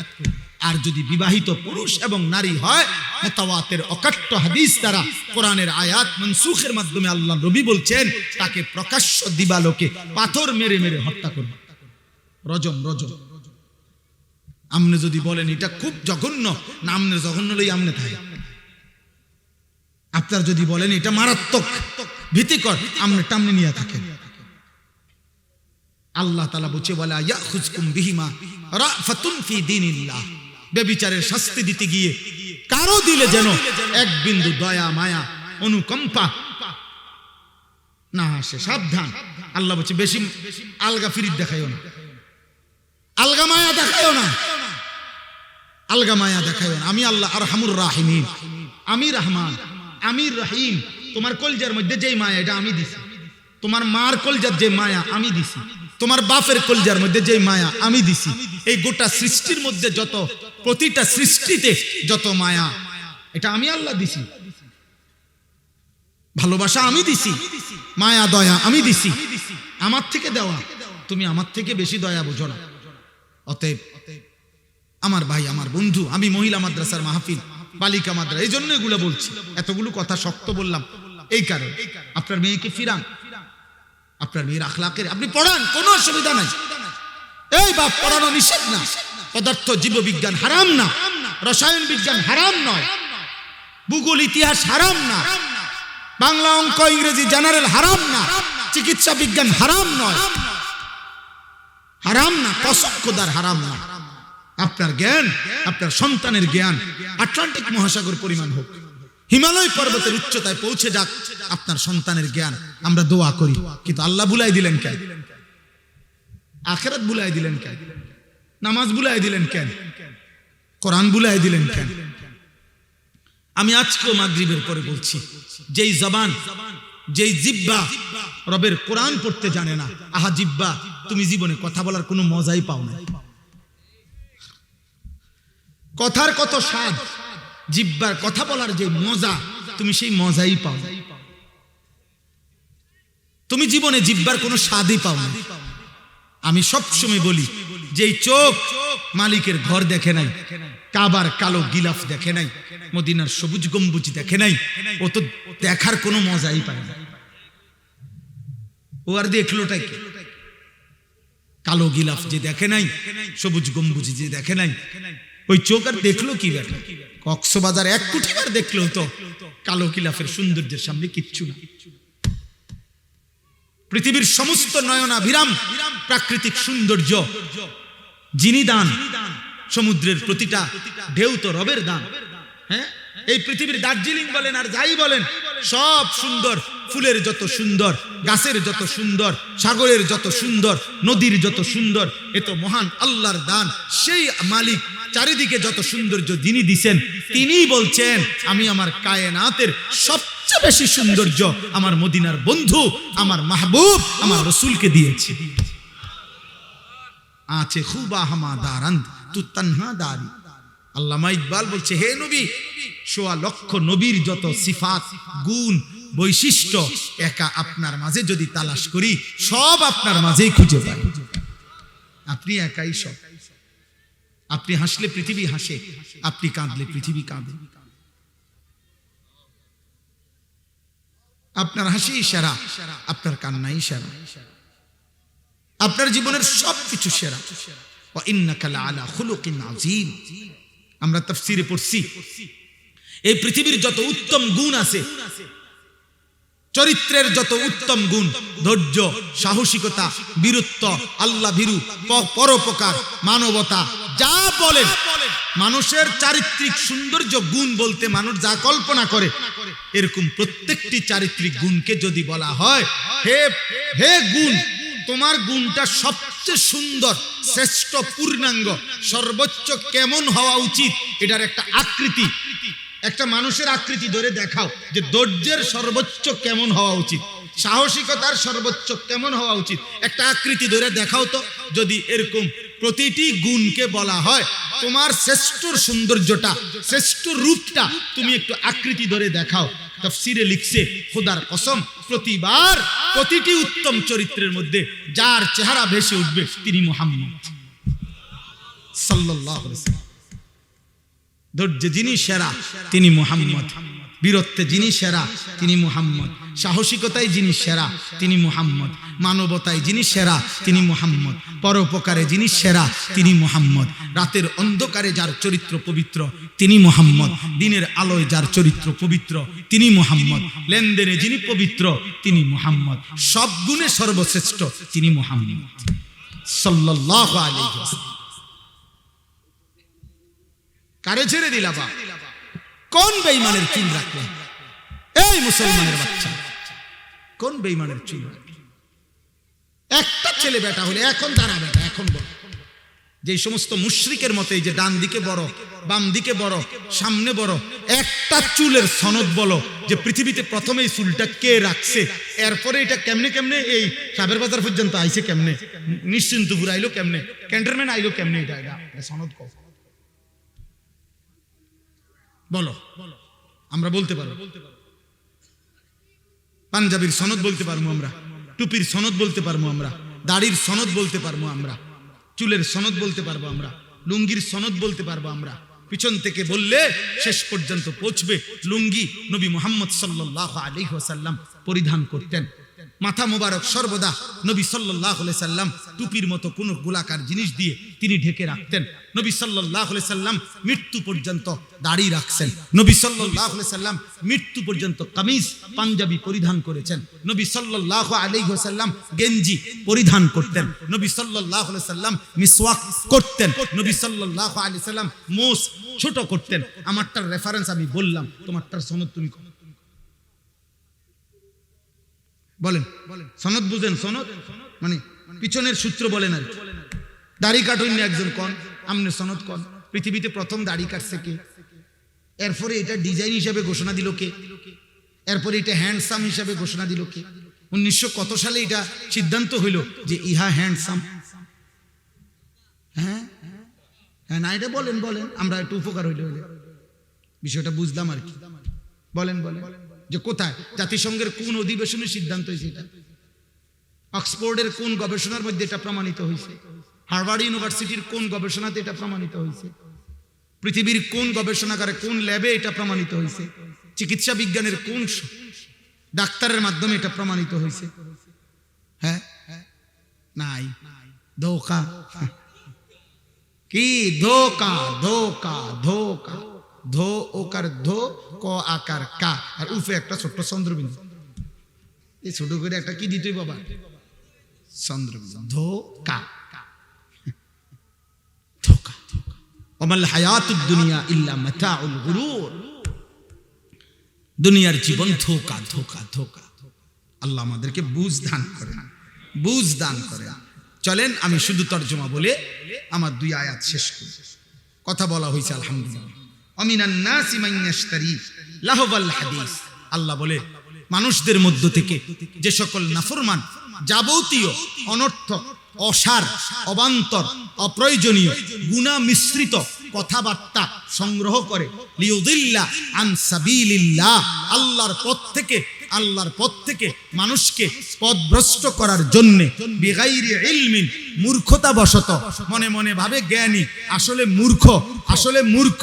আল্লাহ বলেন ওয়াত্তাখিযাহা হুজুয়া, মানে কোরআনের বিপরীতে যা সংগ্রহ করে, ইসলামের বিপরীতে যা সংগ্রহ করে কোরআনকে বিদ্রুপ করে, ইসলামকে বিদ্রুপ করে, আমার শরীয়তকে বিদ্রুপ করে। আল্লাহ বলেন আমি ওয়াদা দিলাম উলাইকা লাহুম আযাবুম মুহিন, আমি তাদের জন্য লজ্জাকর, অপমানকর আযাব নির্ধারণ করেছি। দোস্ত, এজন্য কোরআনে আছে আখিরাতে আল্লাহ মানুষকে শাস্তি দিবেন। শুধু শাস্তি নয়, প্রথমে অপমান করবেন, বেইজ্জতি করবেন, এরপরে শাস্তি দিবেন। প্রথমে হাসরবাসীকে ফেরেশতার মাধ্যমে শোনাবেন, ফেরেশতারে বলবেন ওই সবাইরে শোনাও এই বাটফারের গুনাডি কিতা কিতা কও, বলো। তো ফেরেশতারা বলবে সম্মানিত হাসরবাসীগণ আপনারা শুনেন, 1 নম্বরে উনি আছিলেন সিটার, 2 নম্বরে উনি সুদখোর, 3 নম্বরে ওজনে কম দিত। এরকম একটা পাপ, আমার হলে আমার, আপনার হলে আপনার। আল্লাহ আমারও মাফ করেন, আপনারও মাফ করেন। আযাবুম মুহিন, মুহিন মানে ইহানাত, অপমানকর শাস্তি আল্লাহ বলছেন। আচ্ছা, এরপরের আয়াত কি? আমি এটার আরেকটু ব্যাখ্যা এই 5 মিনিট বললে হবে। ওয়া ইযা তুতলা আলাইহি আয়াতুনা, আল্লাহ বলেন, দেখেন আল্লাহ বলেন অপ্রয়োজনীয়, অসার, অবান্তর, গুনাহ মিশ্রিত কথাবার্তা যে সংগ্রহ করে, যে এর মধ্যে পড়ে থাকে, এর মধ্যে ব্যস্ত থাকে, খুদার কসম বাপ, প্রিয় ভাই, প্রিয় নওজওয়ান, শোনো তোমার মালিক কি বলে। আল্লাহ বলেন এতে করে তার মানসিকতা তখন কি হয়, ধীরে ধীরে এই লোকটা এমন নাফরমান হয় যে যখন তো আমার কোরআন তার সামনে বলা হয়, পেশ করা হয়, পড়া হয়, তেলাওয়াত হয়, ওয়াল্লা মুস্তাকবিরান, সে অহংকার করে আমার কোরআন থেকে মুখ ফিরায়, কাআন্নাম ইয়াসমাআহা কাআন্না ফি উযুনাইহি ওয়াকরা। কেন চেহারা ফিরাই নিল? আল্লাহ বলেন সে 2টা ভাব দেখাইতে চায়। এক, হয়তো একটা ভাব দেখাইছে এরকম যে শুনে নাই, যাতে হুজুরে বুঝে আরে উনি মনে শুনে নাই, ও আবার কোন লাগবে, এই একটা ভাব। আরেকটা হলো কাআন্না ফি উযুনাইহি ওয়াকরা, সে এমন একটা ভাব দেখাইতেছে সে কানেই শুনে না, কানেই শুনে না। আবার যদি ডাক মানে এমন একটা চেহারা, আসমান থেকে পড়ছে, আসমান থেকে পড়ছে। আল্লাহ বলেন এমন অহংকারী আমার কোরআন, এমন একটা ভাব লইলা যেন শোনোও নাই, আমার কোরআনের ব্যাপারে এমন একটা ভাব নিলা যেন তোমার কানে বধির, ওয়াকরা মানে বধির, কানে শুনে না আর কি। আল্লাহ বলেন ফাবাশশিরহু বিআযাবিন আলীম, হে নবী আমার, বন্ধু আমার, এমন নাফরমানকেও আপনি অত্যন্ত পীড়াদায়ক, ভয়ানক, মর্মান্তিক আযাবের সুসংবাদ দেন। কি সংবাদ? মানে এটা হলো বিদ্রুপাত্মক কথা। আল্লাহ বলছেন ওরে সুসংবাদ দেন যে ভাই যান আপনার জন্য একটি সুসংবাদ, আপনাকে অচিরেই কবরে টাঙ্গাইয়া ফেলুন। আপনি রেডি থাকেন, এক একটা বাড়িতে আপনি সাতবক জমিনের নিচে ডাইবা যাবেন। এবার আসেন 5 মিনিটে শেষ কথাটা হলো ওই একটা শব্দ শুধু বলার জন্য আমি এখানে পড়ছি, লাহওয়াল হাদিস। এখানে একটা শব্দ আছে, আল্লাহ বলছেন আমার পথ থেকে সরাবার জন্য যারা লাহওয়াল হাদিস, অসার, অবান্তর, অপ্রয়োজনীয়, গুনাহ মিশ্রিত কথা সংগ্রহ করে, বুঝেন নাই কথাটা, তাদের জীবনে আনে, তো তাদের জন্য আল্লাহ বলছে আযাব। এই অসার, অবান্তর, অপ্রয়োজনীয়, গুনাহ মিশ্রিত কথার প্রথম কোনটা? সমস্ত তাফসীরের মধ্যে আছে, এই আরবি এই কিতাব, এই কিতাবের মধ্যে স্পষ্ট আছে।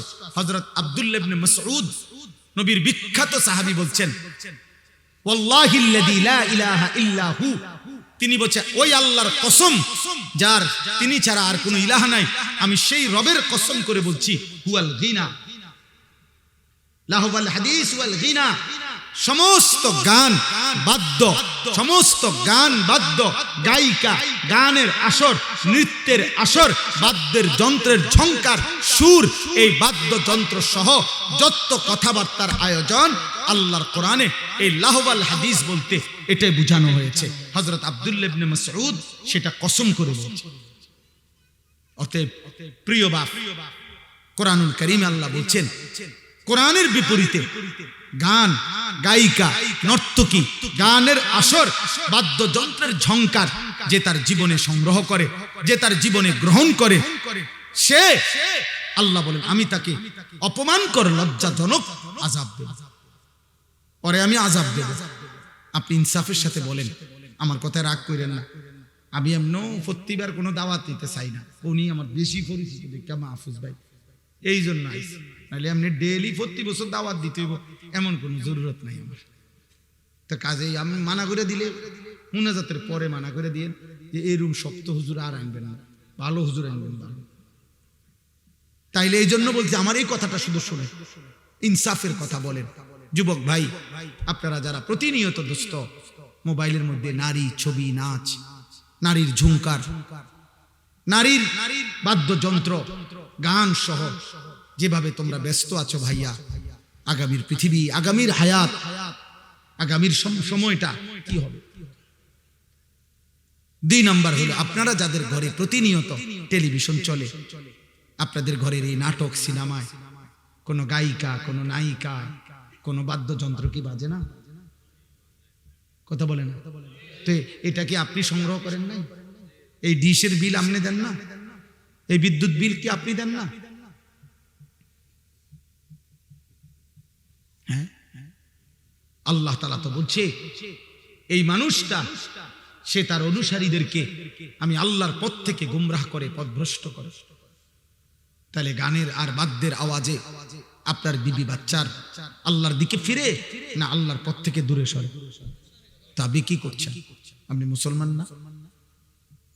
আপনার আখিরাত নাই? আপনি মরতেন না? আপনার এলাকায় আর কেউ মরে না? আপনি কারো জানাজা পড়েন নাই? আপনি কোনো লাশ দেখেন নাই? আপনি কোনো কবরের কান্না শুনেন নাই? হযরত ওমর ইবনে আব্দুল আজিজ বলতেন কবরে দাঁড়ায়া, আইয়ুহাল কবর মাযা ফাআলতা বিল আহিব্বা। পৃথিবী বিখ্যাত তাবিঈ ছিলেন, ইসলামের 5ম খলিফা বলা হইতো না ওমর ইবনে আব্দুল আজিজ। উনি মাঝে মাঝে কবরস্থানে দাঁড়াইয়া বলতেন, হে কবর, বলো না তুমি আমার স্বজন, আমার আপনজনদের সাথে তুমি কি করছো?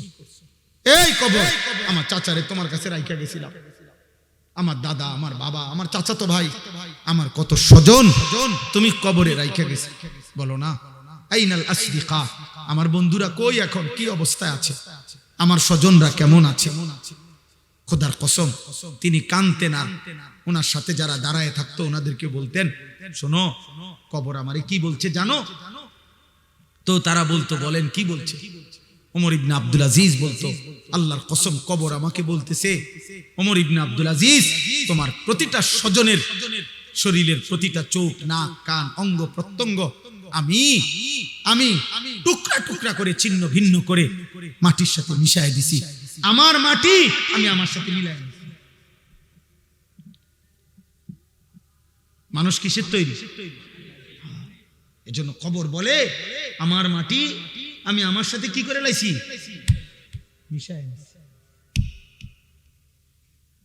মিশায় নিছি। অতএব দোস্ত আমার, আল্লাহ তাআলা বলছেন এখানে যে আমি তাকে কিন্তু কঠিন আযাব দেব। দুইবার বলছে, আমার কোরআন থেকে উল্টা করে দিলা। একবার বলছে আযাবুম মুহিন, লজ্জাজনক আযাব। আরেকবার বলছে বি আযাবিন আলিম, যন্ত্রণাদায়ক আযাব। এরপরে শুনেন কোরআনুল কারীমের মধ্যে আছে আফা মিন হাযাল হাদিসে তা'জাবুন ওয়া তাদহাকুনা ওয়া লা তাবকুন ওয়া আনতুম সামিদুন। আল্লাহ বলে এই নাফরমান, আমার বন্ধু মদিনার মুহাম্মদ সাল্লাল্লাহু আলাইহি সাল্লাম তিনি কোরআন পড়ে আর তোমরা গান আর বাদ্য নিয়ে হাসাহাসি করো। ঠিক আছে, আমি দেখব। এটা দ্বিতীয় আয়াত। 3 ইবলিস শয়তান, কোরআনুল কারীমের বনি ইসরাইল সূরাতে আছে ইবলিস শয়তান যেদিন আল্লাহর দরবার থেকে বিতাড়িত হয়ে গেছে, আল্লাহ তাকে দুনিয়ায় পাঠিয়ে দিয়েছে, তাড়ায় দিছে আদম আলাইহিস সালামকে সেজদা না করার অপরাধে। সেদিন কোরআনে আছে ইবলিস আল্লাহকে বলছিল আপনি আমারে কিয়ামত পর্যন্ত হায়াত দেন, দিলে আদমের সমস্ত সন্তান আমি পথভ্রষ্ট করে দেব, আপনার কাছে আমি শুধু ইসরাফিলের ফু পর্যন্ত হায়াত চাই। আল্লাহ বলছে যা দিলাম দিলাম। হে ইবলিস, তুমি তোমার দল বল, সৈন্য সামন্ত, অশ্ব ঘোড়া মানে যা আছে সব নিয়া এবং তোমার সুর, তোমার কণ্ঠ, তোমার আওয়াজ দিয়া তুমি যত পারো আমার বান্দাকে তোমার অনুসারী করে নিও। ওয়াস্তাফজিজ মানিস্তাতা মিনহুম বিসাউতিকা, তোমার আওয়াজ দিয়ে তোমার শব্দ দিয়ে তুমি যতজন পারো আমার বান্দাকে নিয়ে নিও তোমার দলে। শুধু আমার যে বান্দা তোমার দলে যাবে ওরে শুধু একটা কথা শুধু বলবা, আমি তোমারে আর তোমার অনুসারীদেরকে দিয়ে জাহান্নাম পূর্ণ করব। শুধু এই কথাটা বলবা, শুধু এই কথাটা বলবা। এখানে স্পষ্ট আছে ক্বালা মুজাহিদ সাউতুশ শাইতান হুয়াল গুম। আল্লাহ যে বলছে শয়তান তুই তোর সুর, তোর আওয়াজ দিয়ে আমার বান্দাদেরকে গোমরা করিস। তো এই শয়তানের আওয়াজ কি? গান, বলে না গান, গান গান বাদ্য বাদ্য। এটা কোরআনের দলিল, কোরআনের দলিল। এবার হাদিস শুনেন, রাসূলুল্লাহ সাল্লাল্লাহু আলাইহি সাল্লাম বলেন, এই হাদিসটাই আমি শুরুতে পড়ছি, লা ইয়াকুনু ফি উম্মতি, আমার উম্মত, ফি উম্মতি আমার উম্মতের মধ্যে শেষ জামানায় 3টা বড় আযাব আসবে। 1 খাসফুন, মাটি সহ ওদেরকে ধসাইয়া দেওয়া হবে। 2 কাসফুন, পাথরের বৃষ্টি বর্ষণ হবে। 3 মাসখুন, চেহারা বিকৃত করে দেওয়া হবে। সাহাবারা জিজ্ঞেস করছে কিলা ইয়া রাসূলুল্লাহ মাতা, হে নবী কখন সেটা হবে? আল্লাহর নবী বলছেন, তিরমিজি শরীফের হাদিস, এটা আরব দেশীয় কিতাব, আরব দেশীয়। আল্লাহর নবী সাল্লাল্লাহু আলাইহি ওয়াসাল্লাম বলেন ইজা যাহারাতিল কায়নাত, যখন গায়িকা বেড়ে যাবে, ওয়াল মাআজিফ, বাদ্যযন্ত্র বেড়ে যাবে, ওয়াস্তাহাল্লাতিল খামরা, পানির মতো হালাল মনে করে মানুষ নেশা আর মদ খাইতে থাকে। এ মনে রাখবেন, একটা খতিয়ানের মধ্যে 3টা দাগ আছে। এক খতিয়ানের 3 দাগ। এই 3 দাগ হলো নারী, মানে জিনা, ব্যভিচার, মদ, জুয়া আর গান বাদ্য। যেখানে গান সেখানে নারী, সেখানে নেশা। এটা এক খতিয়ানে 3 দাগ, খতিয়ানে একটা। এই 3 জিনিস একসাথে। যেখানে নেশার আয়োজন সেখানে নারীর আয়োজন, সেখানে গান। যেখানে গানের আয়োজন সেখানে নারীও আছে, নেশাও আছে। যেখানে নারী আছে, জিনা ব্যভিচারের ব্যবস্থা, সেখানে নেশাও আছে, গানও আছে। বুঝেন না কথা? এটা কি এক খতিয়ান, এক খতিয়ান। অতএব স্পষ্ট ভাবে চেহারা বিকৃত হয়ে যাবে। মুসলমানের সন্তান ভাইয়া, ইনসাফ থাকলে কোন ভদ্র, পুত, পবিত্র, ইমানদার কিশোর যুবক যে 5 ওয়াক্ত নামাজ পড়ে, তোমার এলাকার যদি এমন কেউ থাকে, তো তোমরা যারা নামাজ পড়ো না, নারী ছবি, মোবাইলের অস্থির দৃশ্য রাতভর দিনভর দেখো, আল্লাহর কসম বিবেক থাকলে দুজনের চেহারা একসাথে মিলাইয়া নিও, তো দেখবা তোমার চেহারার সুরত কি। অর্ধেক ডিসকালার হয়ে গেছে, বেডি চাইতে চাইতে নর্তকী দেখতে দেখতে অর্ধেক চেহারা বসকাই গেছে, সাফা সুফা পড়ি মুড়ি ভিতরে ঢুকে গেছে অর্ধেক। জি জি জি আমরা জানি, আমরা জানি চুল দিয়া চেহারা ঢাকা যায় না, চুল আরো লম্বা করলো চেহারা ঢাকবে না। এই জন্য তো তোমার এই ইবলিসে আগেই বলে দিছে, দুষ্ট শয়তানের অনুসারীরা, তোমারে কাম দিলাম এমন করবা, চুল ফিরাইবা। আচ্ছা আমার একবারে বেশি চিন্তা লাগে এটা, আজ বেশি রাইট হয়ে গেছে, এরপর আপনাদের একটা জিগাই আর আমরা অপসরা সিজন আমরা একটা জিগাই। আচ্ছা বলেন যে এইখানে বৈশা যদি একটা লোক এইখানে দাঁড়াইয়া নিজের এই হাতটাকে এমন করে, মনে করে 5 মিনিট করলো, আচ্ছা যেই কোনো মানুষ কবো মা এই পাগল এনে খারাপ করে বলবে কিনা, বলে এই থেকে এরম করে, কি রে ভাই আপনার কি সমস্যা, আপনি এরম করেন, তা তুমি কে এরম করো ভাইয়া, তুমি চুলেটারে এমন করো কেন, তোমারে কোন মাতালে এই বুদ্ধি দিল যে এটা ফ্যাশন, এটা তো তোমার একটা আকাম ধরাই দিল, তোমার তো একটা ফালতু কামেনা ধরাই দিল, এত বেলা তুমি মুড়ি বাজদা, তুমি হ্যাঁ বাদাম বাজতা, মাশাআল্লাহ কমপক্ষে 300 টাকার বাদাম বেচতে, এতটি লোক বাদাম কিনলে ফায়দা হয়। এজন্য আমার শায়েখ আল্লামা মুফতি মুশতাকুন নবী কাসিমি হুজুর বলছেন আমার মাদ্রাসায় ওই দিন বৃহস্পতিবারে যুবকদেরকে বলতে গিয়ে, হে যুবক, প্রয়োজনে তুমি 12 ঘন্টা হালাল উপার্জনের জন্য কর্ম করো, আল্লাহ নারাজ হবে না একবারও, তুমি শুধু সেজদা দিও, নামাজের ওয়াক্তে নামাজ পড়ো, আল্লাহর মুখে মুখে ডাইকো, আর 12 ঘন্টা 18 ঘন্টা প্রয়োজনে উপার্জন করো, রোজগার করো, রোজগার করে যদি তুমি 1000 কোটি টাকার মালিক হও, হালাল উপার্জন করে, খোদার কসম আল্লাহ নারাজ হবে না, নারাজ হবে না, নারাজ হবে না। তুমি উপার্জন করো, তুমি মাড়ি কাটো, কিছু একটা করো।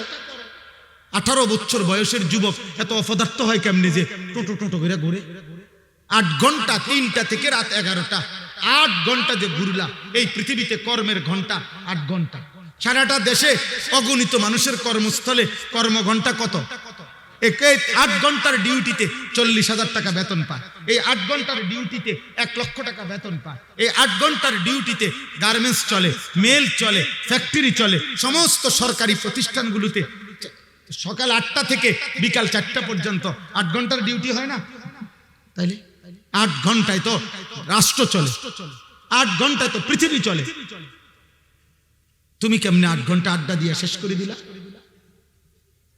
বলো না ভাই, একজন ভাই বলো, একজন যুবক বলো, করছোটা কি বাবা, করছোটা কি, কেউ জানে না পৃথিবীর কখনকার কোন জায়গার মানচিত্র কখন উল্টে যায়, সুদান সম্পর্কে কেউ ভাবে নাই, এমন নির্মম একজন মানুষ, একজন কসাই, একজন ব্যক্তি তার জঘন্য কিছু অনুসারী নিয়ে এভাবে বনি আদমকে জবাই করে ফেলবে, কেউ জানতো না, কিন্তু রক্তের বন্যা বহায় দিছে, রক্তের বন্যা বহায় দিছে। অতএব দোস্ত, তোমার আমার বাবা বিদেশ অথবা উপার্জন করে, অতএব আজীবন মৃত্যু পর্যন্ত আমাদের জীবনের কোনো অসুবিধা হবে না, এই নিরাপত্তা কে দিল, বা কে দিল, আল্লাহ আমাদেরকে হেফাজত করেন। অতএব আজকে এই নিয়ত করেন, গান বাদ্য থেকে বেঁচে থাকবো ইনশাআল্লাহ, বলেন ইনশাআল্লাহ। ইমাম হযরত আবু বকর সিদ্দিক বলছেন, আল গিনা মিজমারুশ শাইতান, গান শয়তানের বাদ্য।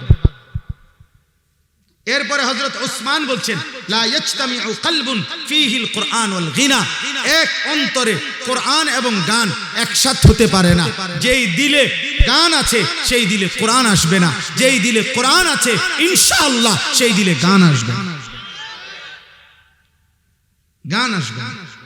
ইমাম মালিক রাহমাতুল্লাহ আলাইহি বলছে, মা ইয়াফআলুহু ইনদানা ইল্লাল ফুসাক, তিনি বলেন যুগ যুগ ধরে আমাদের আরব সমাজে গান বাদ্য যারা করে তাদেরকে আমরা ফাসিক ছাড়া অন্য কিছু বলি না। হ্যাঁ, ইমাম আহমদ ইবনে হাম্বল বলছে, আল গিনা ইউমবিতুন নিফাকা ফিল কলব, গান বাদ্য ধীরে ধীরে কোন ব্যক্তির অন্তরে ঈমান সরাইয়া মুনাফিকি উৎপন্ন করে। ইমাম শাফিঈ রাহমাতুল্লাহ বলছে আল গিনা দিয়াসাতুন, গান বাদ্য যে অভ্যস্ত সে দাইয়ুস, তার জন্য জান্নাত হারাম। ইমামে আজম আবু হানিফা বলছে সিমাউল আগানি ফিসকুন ওয়াত তালাজ্জুদু বিহা কুফরুন, গান শোনা প্রকাশ্য পাপ, আর গান শুননা মজা পাওয়া কুফরি। কুফরি কুফরি মজা পাওয়া বুঝেন?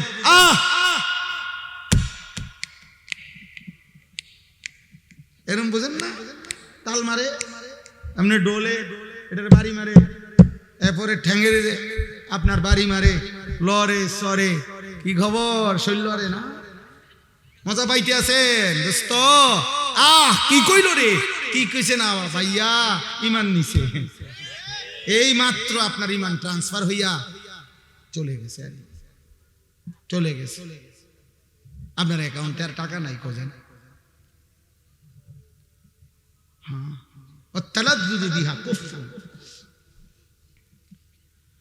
আল্লাহ মাফ করে দেন। সর্বশেষ কথা হলো, গান বাদ্যের এই অশ্লীলতা থেকে, এই হারাম থেকে বাঁচবো কিভাবে? 3 জিনিসের মাধ্যমে। 1, বেশি বেশি দোয়া করা, মাওলা আপনি আমারে এই হারাম গান বাদ্যের এই স্বভাব থেকে ফিরায় দেন। 2, কোরআনুল কারীমের মধ্যে ডুবে থাকা। কমপক্ষে এতটুকু করো যুবক ভাই, বাবা যদি কোরআন আপাতত পড়তেও না পারেন, শিখতে চেষ্টা করেন, আর না হয়তো কমপক্ষে চেষ্টা করেন একদিকে শিখতে, আর আরেক দিকে প্রতিনিয়ত কোরআনুল কারীমের তিলাওয়াতের মধ্যে ডুবে যান। কোরআন শুনেন, কোরআন তিলাওয়াত শুনেন, কষ্ট হইলেও শুনেন, বারবার শুনেন। মনে করেন প্রথম অশান্তি লাগতে আছে, পেরেশানি লাগতে আছে, বারবার মন চাইতেছে গান বাদ্য নাটক সিনেমা শুনতে, না কোরআন শুনেন, আবার শুনেন, আবার শুনেন, ওষুধের মতো শুনেন। আমারে একটা হোমিও ডাক্তারে গ্যাস্ট্রিকের একটা ওষুধ দিছে, এটা এমন তিতা, আমি মানে চোখ বন্ধ করে খাইয়া লাগবে, এটা বেশি তিতা, শিরা ফিরা এ কদ্দুর খাইতে মানে আমার একটা মানে শোল্ডার মধ্যে কাঁপ দিয়ে ওঠে এটা খাইতে বলি। কিন্তু উনি দেখছি যে উপকার আছে, খুব উপকার হয়েছে, ফায়দা পাইছে। খুব তিতা, বেশি তিতা। তাহলে মনে করেন তিতার মতোই আপনি কিছুদিন চেষ্টা করেন, ইনশাআল্লাহ অচিরেই ধারাবাহিক যুবক ভাই আল্লাহর কোরআন শুনতে শুনতে, কোরআন শুনতে শুনতে, কোরআন শুনতে শুনতে রব তোমার কলিজার মধ্যে কোরআন বসায় দিবেন। 3 নাম্বার হলো মৌতের ফিকির। মৌতের ফিকির এখানে স্পষ্ট লিখছে, এটা আরবি কিতাব, আল্লামা ইমাম ইবনুল কাইয়িম রাহমাতুল্লাহ উদাহরণ দিছে, অনেক লম্বা, আমি আর পড়তেছি না। অনেকগুলো ঘটনা লিখছে পূর্ববর্তী জামানায়, কসম খোদার এখানে আছে পূর্ববর্তী জামানায় এমন অনেক ব্যক্তির জীবন এমন গেছে, আহা, যে মৃত্যুর সময়, এখানে ডাইরেক্ট আছে কাসেম ভাই লিখছে, যে মৃত্যুর সময় ওই ব্যক্তি যে নিয়মিত গান শুনতো তাকে বলা হয়েছে কুল লা ইলাহা ইল্লাল্লাহ, তুমি লা ইলাহা ইল্লাল্লাহ পড়ো, ওয়ালাকিন ইউরাদ্দিদু আবিয়াতাম মিনাল আগানি, কিন্তু সে বারবার যতবার বলে তাকে কালেমা পড়ো, সে ততবার গানের বাক্য দোহরায়। হাত্তা মাতা বিলা কওলি লা ইলাহা ইল্লাল্লাহ। এমন কি ওই নাফরমান উনি লিখছেন লা ইলাহা ইল্লাল্লাহ বলা ব্যতীতই তার মৃত্যু হয়ে। এজন্য গান বাদ্যে এ টুং টুং টুং টুং সুর ঝংকার, নারীর নৃত্য গায়িকার আসর। প্রিয় ভাই, প্রিয় বাপ, রাত গভীরে অনেক কষ্ট দিলাম, লম্বা বয়ান হয়ে গেছে, আপনাদেরকেও কষ্ট দিছি। এতটা সময় তো আমার মাহফুজ ভাইয়ের ইচ্ছা ছিল না, কিন্তু আমি এটা অনুরোধ করছি প্রত্যেকে নিজ নিজ জীবন থেকে এই বদঅভ্যাস ছেড়ে দেন ইনশাআল্লাহ। আল্লাহ আপনাদেরকে তৌফিক দেন, কবুল করেন। আগামী 20 তারিখ 20 নভেম্বর কি বার? বৃহস্পতিবার ইনশাআল্লাহ আমাদের এখানে সাহেবের বাজার আপনার ইউনিয়ন পরিষদের পাশে, আপনারা জানেন আলহামদুলিল্লাহ ময়নামতি দারুল আহকাম মহিলা মাদ্রাসা, ওইটাও আলহামদুলিল্লাহ প্রাচীন এবং আমাদের এই অঞ্চলের মেয়েদের জন্য সবচেয়ে বড় মাদ্রাসা, এবং দাওরায়ে হাদিস মহিলা মাদ্রাসা, ওই মাদ্রাসার বার্ষিক মাহফিল 20 নভেম্বর। আপনাদের দাওয়াত, আমারও দাওয়াত, আমারও দাওয়াত।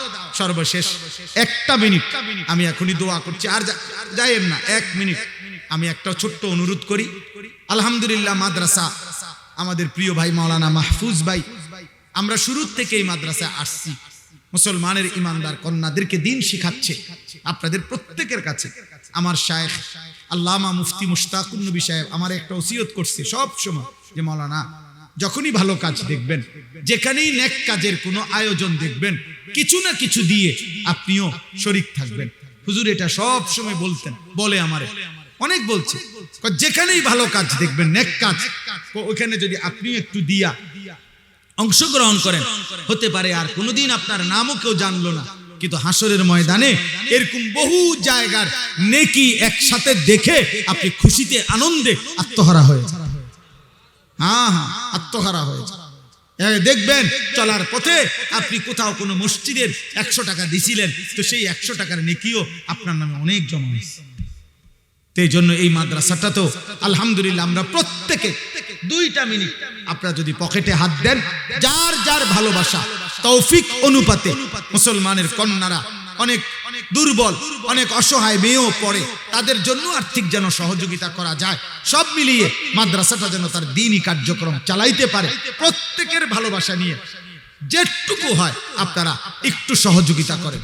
2 জন ভাই 4 জন ভাই উঠাইয়া টাকাটা নিয়ে নেন, দেন, থাকলেই দেন, না থাকলে দোয়া করেন, আল্লাহ আপনাদেরকে তৌফিক দেন, কবুল করেন। মাশাআল্লাহ। কাসিম ভাই কি অতিথি নাকি? মাওলানা আবুল কাসিম ভাই 1000 টাকা দিয়েছে, আল্লাহ কবুল করেন, আলহামদুলিল্লাহ।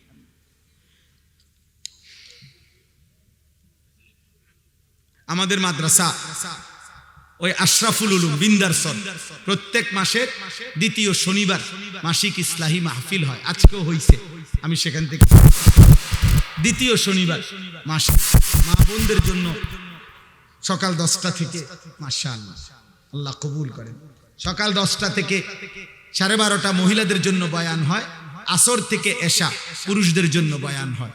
আপনাদের যাদের সুযোগ হয় প্রতি মাসের 2য় শনিবার আমাদের মাদ্রাসার মাসিক ইসলাহি মাহফিলে যাওয়ার চেষ্টা করুন। যারা টাকা আনতে যাইতেছেন নিয়ে আসেন, আমরা বসছি,